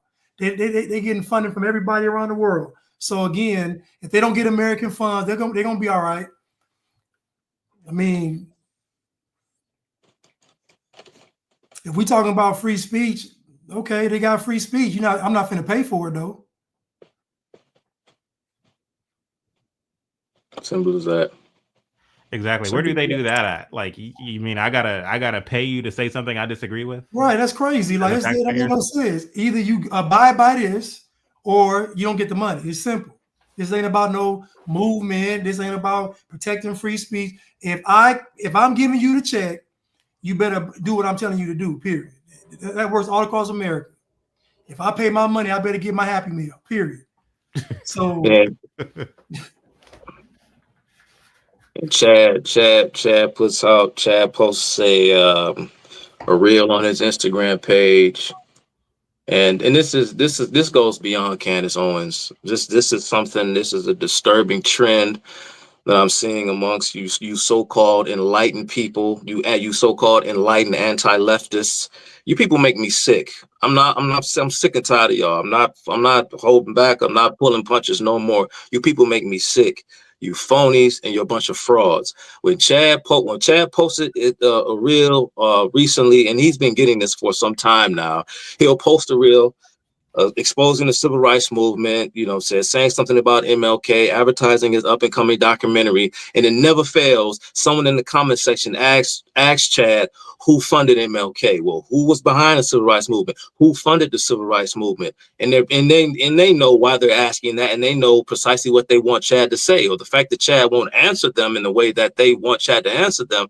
Well, then Chad's not willing to tell the whole truth. Chad's too much of a punk or a coward or a sissy to say the obvious, which is it was the Jews who controlled MLK. It was the Jews who were behind the civil rights movement. It's the Jews behind every black movement. The fact that Chad won't point out the 500-pound elephant in the room, Chad's not willing to tell the whole truth, because everything comes back to the Jews, as if me knowing that, say, for example, MLK, one of his top chieftains behind the scenes was Stanley Levison, who was Jewish and was a member of the Communist Party. Oh, okay. Now I've learned what exactly? I've gleaned what exactly from that information? What have I learned? What's changed? What new knowledge? How have I better understood things? How have I better understood the world? Or better yet, how have I, myself, how have I become a better person by learning of this, getting this information that the Jews were behind MLK? What are you saying? What does that change? What have I gained? But Chad has to say it, but he won't say it. But every time someone asks him, Sissy is crazy. It just came to my mind, man. he said Chad's being a sissy. I haven't heard that word in a long time. It's came to my mind. I remember I had Chuck on my show, and we were discussing communists, and we literally went around the world. So to me, when it comes to communism and globalism, it's really a non-racial participation, because all the folks do it. People in Asia do it. We're literally going around the world with all these communist leaders from every country, every continent, and they were all races, all groups of people. So it wasn't really based on, and again, I think people get it confused to think that, so it's kind of like how black people will say, they're not like us. We out here winning. Because one black person achieves something, then they'll say, okay, all black folks are winning. But then if it's one Jewish person does something, they say, okay, all the Jews are doing it. When in actuality, if we break down any demographic of people, the people that are the most influential of each group of people is probably less than 0.000.1% for everybody. It's not just one group of people doing this. It's not just Jews with communism. Communism is global. It's around the world. So I think that people are kind of disingenuous, because it's easier to just say, okay, the Jews are doing it. But if you actually look at it, it's not just the Jews. It's communism. Think about it. Look at America. How many communist folks do we have in America that aren't Jewish? How many communist folks in America are black? How many communist folks in America are Asian? How many communist folks in America are Hispanic? My thing is that when people just focus on one group of people, it's short-sighted, because you're literally surrounded by communists. You may point out one Jewish person or three Jewish people, but you look around the room, all them folks in the room are communists. So you may put them in the closet, but you're going to be left with who? You're going to be left with the Asian communists. You're going to be left with the black communists. The bliggity communists is a different breed. You're going to be left I'm serious. You're going to be left. The bliggity communists practice communism without realizing they're practicing communism. Right. You know what I'm saying? So you really. But my point is, it's not because, and this is the point I try to make, it's not because somebody is Jewish. It's not because somebody is black. It's not because their ethnicity, their race, nationality is not driving them to do it. Now, you can say they got poor character. You can say they've been used by Satan. You can say they're demonic. But who they are as an individual, as far as their nationality, is not why they're doing it. If that's the case, then what can I say about black people? If Jewish people are inherently evil, based on what they've quote unquote done, then what can I say about black people? Think about black folks. Now, think about, in this world today, a black person can get on TV and literally say, I want to get rid of all white people, and nobody says a word. If a Jewish person got on TV today and said, I want to get rid of all white people, they get crucified. Wait a minute, so how can they wait? But they run the world though, Blanche. No, but they don't listen. Listen, the people that run the world, the quote unquote world runners, are not one group of people. They're not. Come on, it's ridiculous. I don't know. I'm just saying that, to go to Chad's point earlier, if we're talking about the gospel and we're talking about truly salvation, then these things are not based on someone's ethnicity or their nationality. God judges the heart. So clearly the heart is what's wicked, not the actual quote unquote person's DNA. And I just think it's short-sighted to say that one group is doing it when y'all just told me last week that the Pope was the Antichrist. Like, you told me the Vatican is running the world. Like, again, it ain't no one group of people running nothing. People, everybody got their hands in. If we're talking about this global agenda, go look at these summits with all these leaders, these world leaders. Go look at the panels. Do you see just Jewish people? You see every nationality on these panels, and they all talking about you gonna own nothing and be happy. So again, I just think it's disingenuous to do it because it's still in being a victim. You're saying the reason why this is going on is because I'm being picked on by these people, and I refuse to have a victim. I don't agree with it because I believe it's satanic. If you believe that you are getting picked on by a group of people, then what are you going to do about it? What are you going to do? And it was a global conspiracy. Communism was a global conspiracy. That was the plan for it to be global. It was never supposed. It wasn't. It's not about. It's my point. It's not about race. It literally says Black Lives Matter Global Network. They don't care who joins the group. They don't care. They don't. It ain't gotta be just black people. Listen, when George Floyd died, everybody around the world had their fists in the air talking about Black Lives Matter. Whether they was French, whether they was Nigerian, everybody had their fists in the air. So again, communism is globalist. It ain't just Jews. And listen, I don't have a problem with Candace Owens. Per se, but I do have a problem with Candace Owens using the gospel. Now, you can be an entertainer, you can be a gossip girl, you can do all that stuff. But just like Nick Fuentes, once y'all start piggybacking on God's word, now we got a problem. If you stay that lane over there, I'm not gonna say nothing to you. But once you start talking about, I'm gonna stand on this hill and I'm gonna fight for Christ, it's cap. It's cap. If you was gonna fight for Christ that much, you change your last name. You wouldn't be Candace Owens. You'd have your husband's last name. So again, we're not gonna play that game. And this goes for anybody though. Anybody trying to piggyback on God's word, I'm not having it at all. So guess what? If you want to have your stance, then have your stance. But you can't tell me you're going to use the gospel to go after the Jews, but not to win souls. That's not how that works. Either you're going to use the gospel, period, or you're not going to use the gospel. But you're not going to pick and choose how you use the gospel. And like Chad said earlier, Christ had to be crucified. So whether it was the Jews, the Romans, or whether it was the Bliggitties, because that's who probably did it. Whoever it was, it had to happen. It had to happen. That was the only thing that was going to cover the multitude of sin. So I'm done.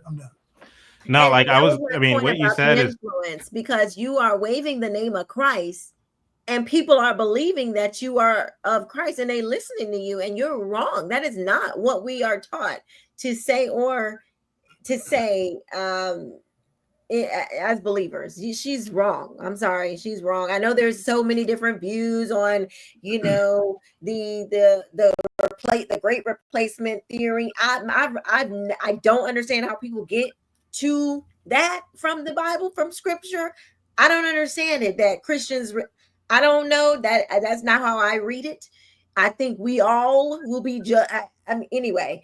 But that was my point. She has so many. She waves the name of Christ, and she be wrong on something. And that's and that's a point that I wanted to.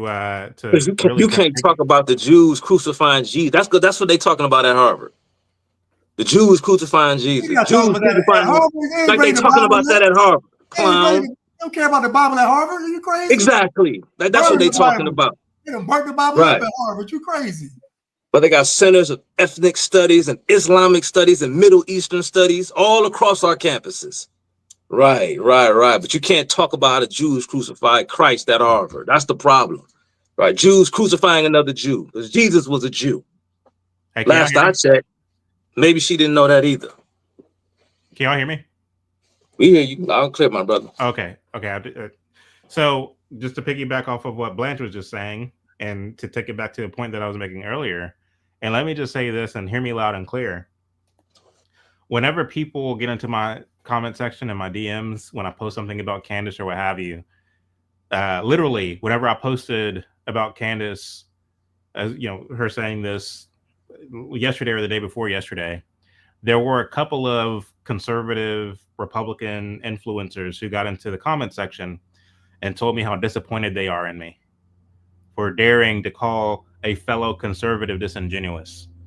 Told me that they were disappointed in me. And what I find fascinating about that is, like, I am going to criticize somebody proclaiming something as a Christian, regardless of what side of the political spectrum they are on.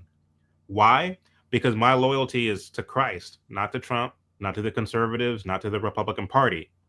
So for me, it's like, that is why I'm criticizing Candace, is because of the fact that she claims to be a follower of Christ. And so if she is a follower of Christ, then that means she's my sister in Christ, and I'm going to condemn and criticize and rebuke that which is not Christ-like, because I have a higher loyalty, a higher fidelity to the scriptures than to a conservative or Republican platform. And so for you to get upset that you think I'm engaging in this kind of friendly fire and are thereby disappointed in me shows that you have a higher fidelity to conservatism and to the Republican Party and to winning the next election. That's not the kind of time I'm on. I'm kingdom minded. I'm looking forward to the kingdom of Christ, and I'm proclaiming Christ. And my hope is that those who occupy a large platform and also claim to be a follower of Christ would do the same. And to the extent that you don't, I'm going to call it out. And sure, when it comes to the Harvard situation, that in a lot of people's minds had nothing to do with the proclaiming of the gospel. And so, Chad, why are you mad, or why are you upset? Well, again, I take it back to the fact that here you have Candace Owens talking about, well, it's the Jews who killed Christ. It's the Jews, the Jews, the Jews. We should be able to express our criticism of Israel because they're trying to attack us as Christians. She's falsely representing the Bible. She's falsely representing Christ, and in the same fashion as Nick Fuentes, misleading people. And as such, I'm going to call that out. Doesn't matter if you are a so-called Republican or not. I mean, conservatism is the least on my radar when it comes to identifying what is the truth, what is a lie, and what is a pretty dressed up lie, because that's exactly what that was. I think we'll leave that subject there. Yeah, catch me on YouTube soon, so I can say what I really want to say. Catch me in a couple weeks, man. Maybe more than. Do we have time to get to the civil rights thing, or is that it? Keisha? Oh, I'm sorry, what? Do we have time to get to the civil rights thing, or is that pretty much it for the show tonight? It's 9:53. Okay, well, let's just do super chats and be out. We'll probably do the civil rights thing next time. Okay. If we have time. You got it, Blanche? Okay. Jackhammer. I'm sorry. Hey, Chad, what are we telling young and up-and-coming women about what they can get away with if she wins this money? Yeah, we read that. We answered that already. Yeah. Somebody gonna get the money, y'all. Just let y'all know. Somebody getting the money. So, whether it be her or some other fans. Somebody getting the money. So ain't no lesson gonna be learned. CC777, thank you. CC777, thank you again. Martin Towns, thank you, sir. DT, thank you. Martin Towns again. Y'all remember Mary Kay Letourneau. I don't get risking your entire career for some acne-faced bedroom action on top of a lifetime criminal record. Who was that? She was the lady who had sex with Shannon her Sharpe, yeah. 13-year-old student. They ended up getting married. Oh, yeah, I remember her. Wow. Okay. Yeah. Thank you, Martin Towns. Thank you. Stephen Carter, context is everything. Would the administration threaten to withdraw funds if students were protesting China? With all due respect, Stefan, you're missing the entire point. I don't know if you're doing this willfully or if you're genuine in your ignorance. the point that we're making is that these universities shouldn't be receiving quote unquote public funding in the first place. Doesn't matter what the circumstances. Right. And so for me, I want to say the same thing, whether it's a quote unquote Christian president threatening to withhold funds from a college for not preaching the gospel in classes or whatever the case may be. I am going to be on the side of these colleges shouldn't be receiving public funding anyway. Like if you are a private college, if you're a private university, you made your bones by being a private entity that relies upon the tuition of the students and endowments from alumni, then do that. Like, make your own way by your own merit. Why should we, the quote unquote public, have to subsidize whatever your speech is? If you are a public university, that's a whole other matter, because you from your inception are saying that we are a public school that is dictated by the dictates of lawmakers and bureaucracies, and whatever they say and whatever decisions they make in a board meeting is what goes on campus. You are making that point from the inception of creating your school. But if you are setting your school on a private basis, then you have to rely on private funds, and you can say whatever you want and uphold your First Amendment right to do so. It's that simple. So for me, and those on this panel, unlike Candace, who is basically picking the battle she wishes to engage in, and is thereby claiming the First Amendment, she's being disingenuous. So what you're trying to do now is say that, oh, well, if it was this situation, we all stand. Yeah, we will stand on the same position if it were if the circumstances were different. I'm hoping that makes sense, because I don't know if you're being genuine or if you're being disingenuous with your question. And I think that Trump was fair because he said anti-Semitic and anti-Muslim.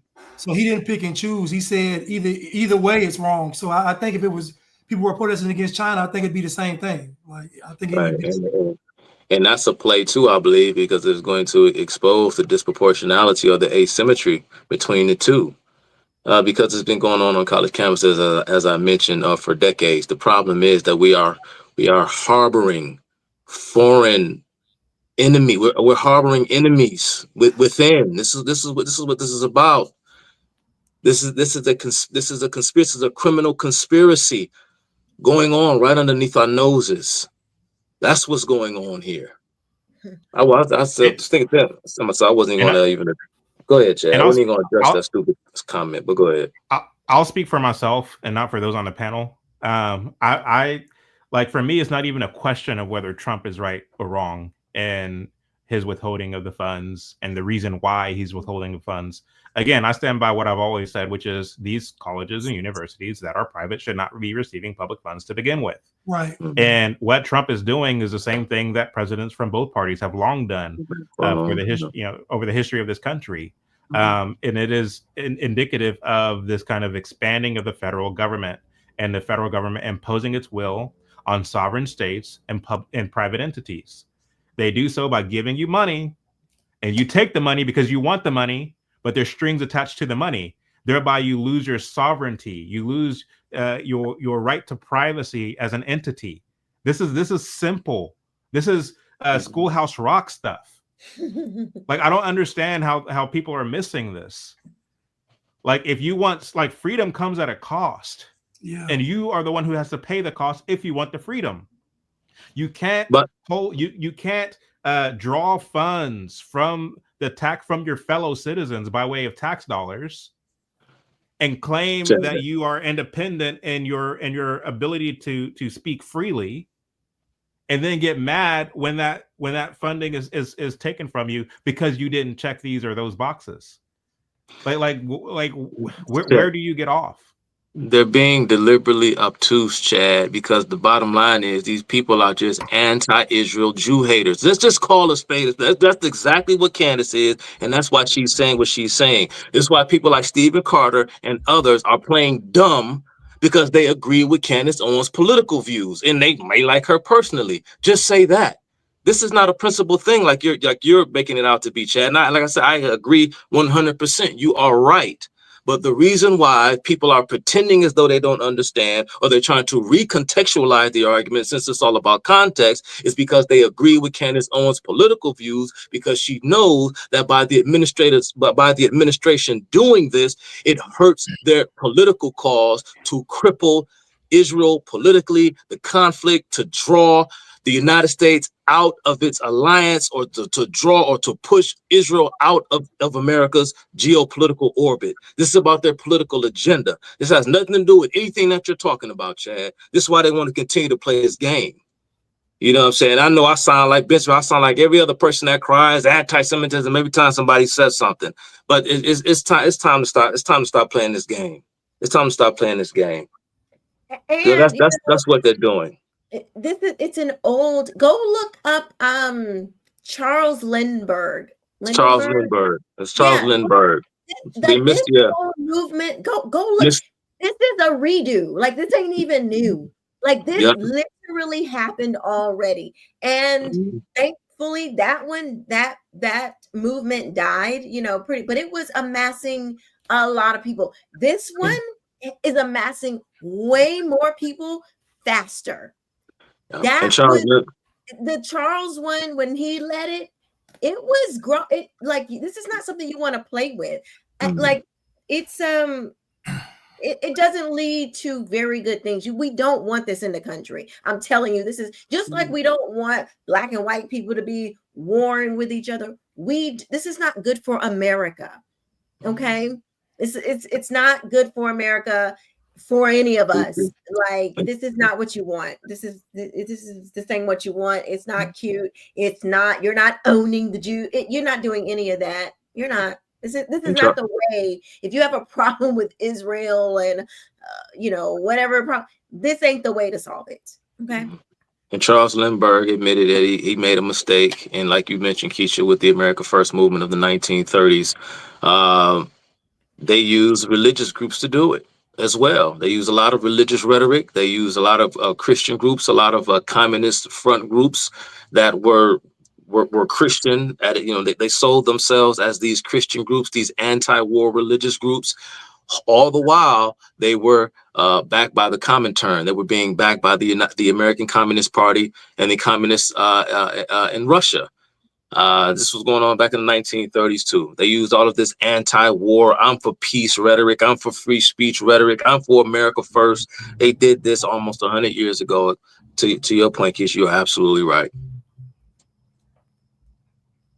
And communists used it. Matter of fact, they started it and used it.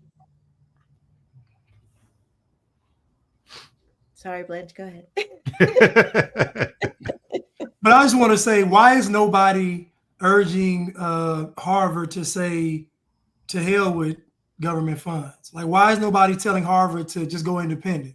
Because that's why, Blanche, because they know that the federal government is chock full of these activists, leftists in the government, and they know that the left knows that the university archipelago, as I like to call it, is a main. It's an arrow in their quiver. It's a main front. It's one of the major tentacles or heads on the Hydra. This is why they're saying this, because they want to continue to receive the funds so that they can use taxpayer dollars to propagate their revolutionary insurrection from within. This is why they're not saying, man, just go in. Don't even worry about it. Just go. No, they're not going to do that. They're not going to do that. Like, if you're really a revolutionary, you'll be like, I don't care about y'all money. We're going to do it anyway. But they don't. Well, you're right, Blanche. But we ain't dealing with principled people here. Deborah Leonelli, sounds Italian. They are harboring pro-Hamas terrorists. Crazy. They are. That's just a fact. That's just a fact. I'm not gonna play this game with people. They either know the facts or they don't. I had to close my eyes and lucid experience. I had to close my eyes and hear what was said. Oh my goodness. As a watcher of Candace Owens, that was cringe and awfully wrong. Thank you, lucid experience. My sentiments exactly. P. Dot, thank you so much for the super sticker. Deborah Leonelli, go Chuck. Thank you. Ed Gray Robertson, how dangerous are the anti-Semitic laws being signed into place in our country and in other countries? Well, the fact is, Edgar, I think that is a debate worth having. I don't think Candace is qualified to engage in that debate because she doesn't do so in good faith. I think that laws that go after anti-Semitism, like I think that those laws are worth debating. They genuinely are. But I think what tends to happen is that in these debates, they are so boggled down by bad faith argumentation, by bad faith people, to where the like those people kind of become the point, right? Candace Owens, I believe, is engaging in the argument not to get at any kind of Solution. good resolve or Yeah. solution, but she's doing it to make much of Candace. She's doing it to make much of herself. After this blows over, she's going to be on to the next thing that she is kind of positioning herself as a champion of this or that matter. And it's okay to not know everything. It's okay to be not as omniscient as you think you are. But she has to put herself in the middle of everything. And again, this isn't coming from a place of jealousy. It's just coming from a place of like, she's not helping the matter. She's not helping the matter. Making a fool of And herself. yeah, she's genuinely making a fool of Making a herself. I fool mean, of herself. I remember she went on Joe Rogan's show and she, if somebody actually shared this a clip with me of somebody else kind of making the same point, but when she went on Joe Rogan's show that one time and she said that she's against climate change, and Joe Rogan asked her why, and she wasn't able to give any kind of substantive answer as to why she's against climate change rhetoric. It's my gut. My gut just tells me. Right. I'm So not what even she trying was to be doing, like she and says so it's a lot. what she was doing in that moment was basically giving a nod to a large element of conservatives who themselves are against climate change rhetoric and the fact that the media and the powers that be are trying to push this issue. And so she was basically trying to give a nod to that as opposed to speaking into something that she herself is not well studied on. And so for me, it's like I'm not going to get on any kind of platform and speak authoritatively on something that I know nothing about. And because to do so would exhibit not any kind of search for solutions, but rather an attempt to make a name for myself, to make much of Chad. And I have no interest in making much of Chad. I have an interest in educating people on things that I've researched. And to the like, let me tell you this. I've noticed that there's a number of people with very large platforms, and this is going to be the rare time that you see me kind of patting myself on the back. But I see people with very, very large platforms who say things that are things that I myself have brought to light or have like kind of like brushed off and kind of represented. And I see people on certain platforms, I'm not going to name names, who say things that I know for a fact, oh, they got that from what I said this over here. Well, I know. Now, I don't get jealous of that at all. I don't feel any kind of way about that at all. In fact, I'm very happy and appreciative that they're sharing that information without bringing it back to Chad, because it's not about Chad. It's about the information. It's about the information. I don't want to centralize the information back to myself, because to the extent that that happens, what happened to McCarthy will happen to an entire movement, an entire, what I feel to be noble agenda to expose communism in American media, American government, and American entertainment. And so that was a very noble cause, but they were able to sink McCarthy, and in so doing, sink the entire kind of investigative apparatus into communist infiltration into our institutions. And so I never want to bring everything back to myself. I'd rather put the information out there, let as many people circulate it as possible, decentralize it, because that's how I think you move the needle. I don't want to make much of myself. And so again, when I look at somebody like a Candace who is wanting to write a book on feminism because anti-feminism is in vogue, but she's not practicing what she preaches, on the very cover of the book of said book about feminism, that to me is somebody who only exists in this public space to make much of herself and not the information that's being shared. And I think my friend Talib, who was in the Talib Smith, who was in the comment section earlier, put it, he hit the nail on the head when he said, Candace Owens is basically anti anything that's going to put herself, in the center of a conversation.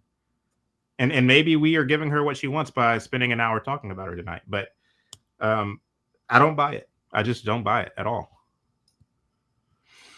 Will, my only question is, why were they allowed to attack Christendom for decades with no pushback?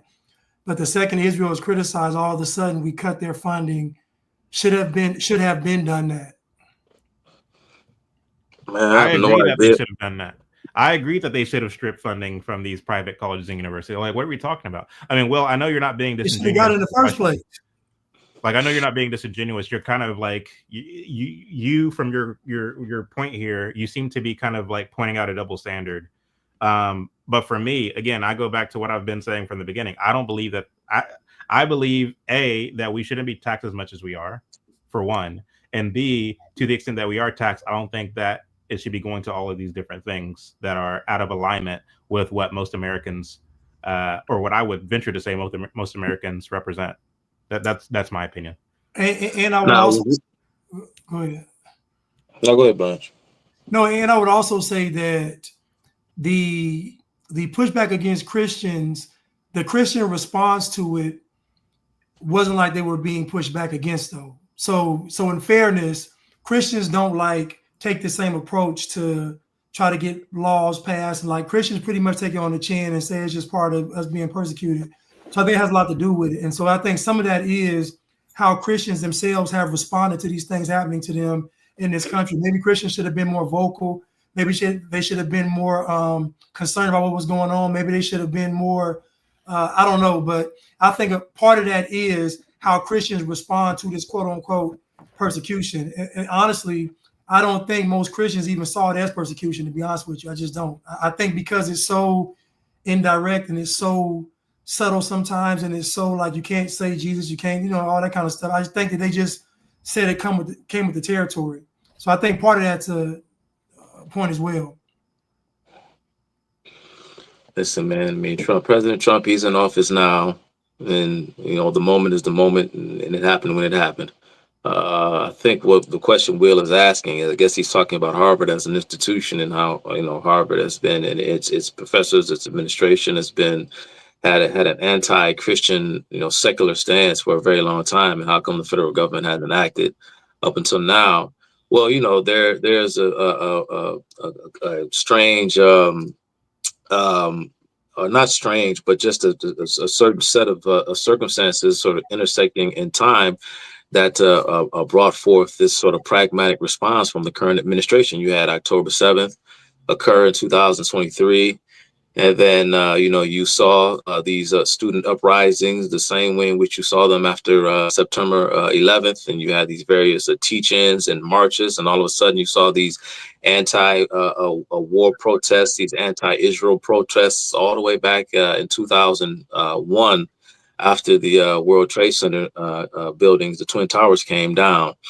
And so, to say, I guess, that, Christians just sat back and then all of a sudden, when it seems as though, Israel is being threatened, although we're talking about an institution on American soil, then that's when the federal government wants to act, because, of course, the American government puts the interest of Israel before it does America and its own citizens, or better yet, before it does Christianity.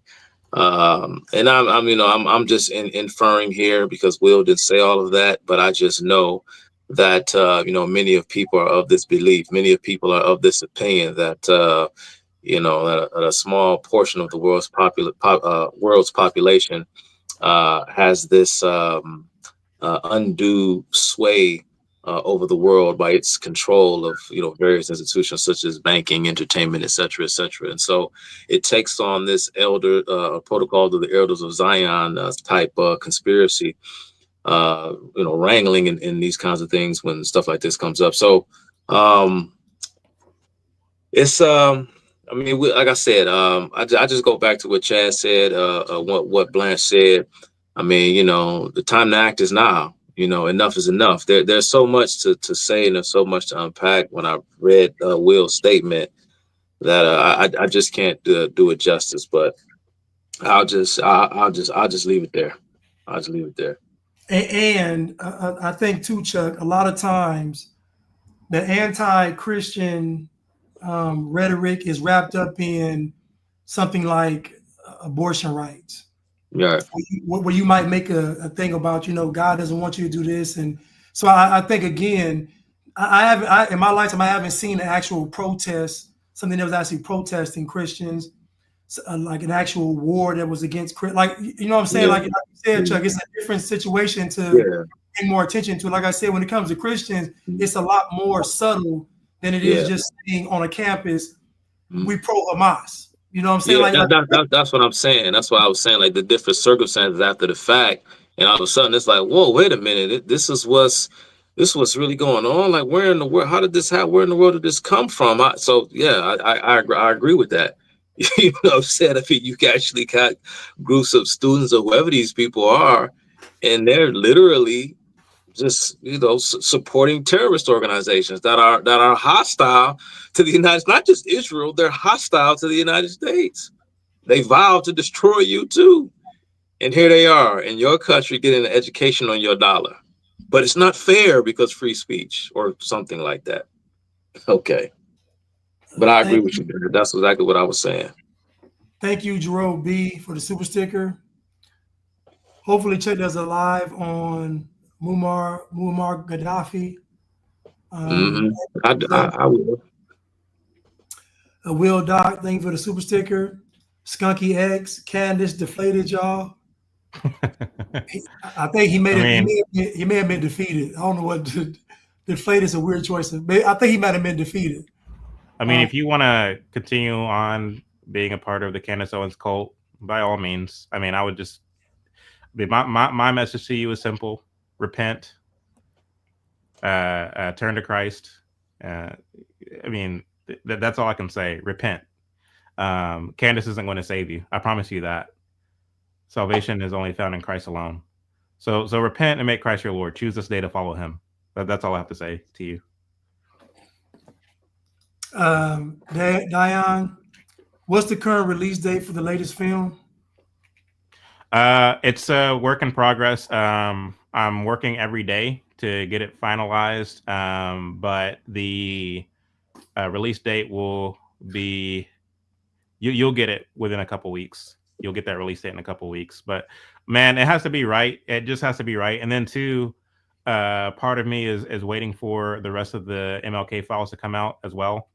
Before I put a bow on it. That'll work. But I mean, I know the MLK file should be released any day now. We have enough evidence and information and historical information that corroborates every point that's made in the film. But part of me wants to make sure, wants to wait till the rest of that information comes out. But if they delay it till August, September, what have you, then obviously the film is going to be out before then. So. All right. Thank you, Dion, sorry. Nadija Moore, thank you for the super sticker. Alethea 846, thank you for the super sticker. And thank you for the cash app. Thank you. Real Talib Smith, Candace is the result of an individual who needs attention and will use any topic to get it. And that's it. I mean, that's it. I mean, you hit it on the nose. Whatever is contrary to what's going on, that's what she's going to take the side of. It's not even, and she should have been in there making a sandwich. Dion, Candace acknowledged that Christians are the most persecuted group in the world, but she refuses to acknowledge that it's being by Muslims mostly. That is a fact. That's actually a fact. They slaughter Christians around the world, and I've never heard. Maybe she's done it. I don't know, but Christians be getting slaughtered, and I have not heard her say one show dedicated to that. They were literally beheading Christians in the Middle East, in these Muslim countries. Like literally in Africa, literally. She talks about it, but she doesn't say, she never calls out the group that's actually doing it. Right. But then because the topic shifts towards America and its foreign policy, because if we want to protect Jews from Arab imperialism, then let's look at the Christians that are being slaughtered in these Muslim majority countries in the Middle East and throughout Africa. Why aren't we in these places? But again, she doesn't. It's just like she doesn't realize how geopolitics. She doesn't understand how it works, and why for the longest time the international left has considered Israel to be an outpost of Western civilization, this outpost of Western colonialism, and how it takes on a totally different character when you're talking about these matters as it relates to Israel versus Christians in other countries whose governments do not function in the same way in which ours does. The reason why we have a closer relationship to Israel than, say, we may have with Nigeria is because Israel governs its country in a way very similar to ours and other of our Western allies. Therein lies the differences, the cultural similarities, which is why we have mutual interest in many respects to that lonely little strip of land out there surrounded by a bunch of barbarians. That's the short of it. But again, Keisha, if we were going into these places, we were going into Nigeria, or taking on Boko Haram and taking on this group and going into taking on that group, there'll still be a problem, still be an issue. right. But America should be all over the world. Tina Marie Johnson said, "Chad, what's up with the Negro spirituals? I should get the gang back together again. Jason Whitaker, Kevin Briggins, and Talib Smith. I'll do that here pretty soon. I know lately I've been pretty busy with the plumbing company and making the film as well. I haven't been posting videos on YouTube or IG for that matter. I've been focusing on my work and my craft. And so I don't know. I got a little bit of inspiration in the green room when I kind of came in late into a conversation that Blanche and Keisha were having.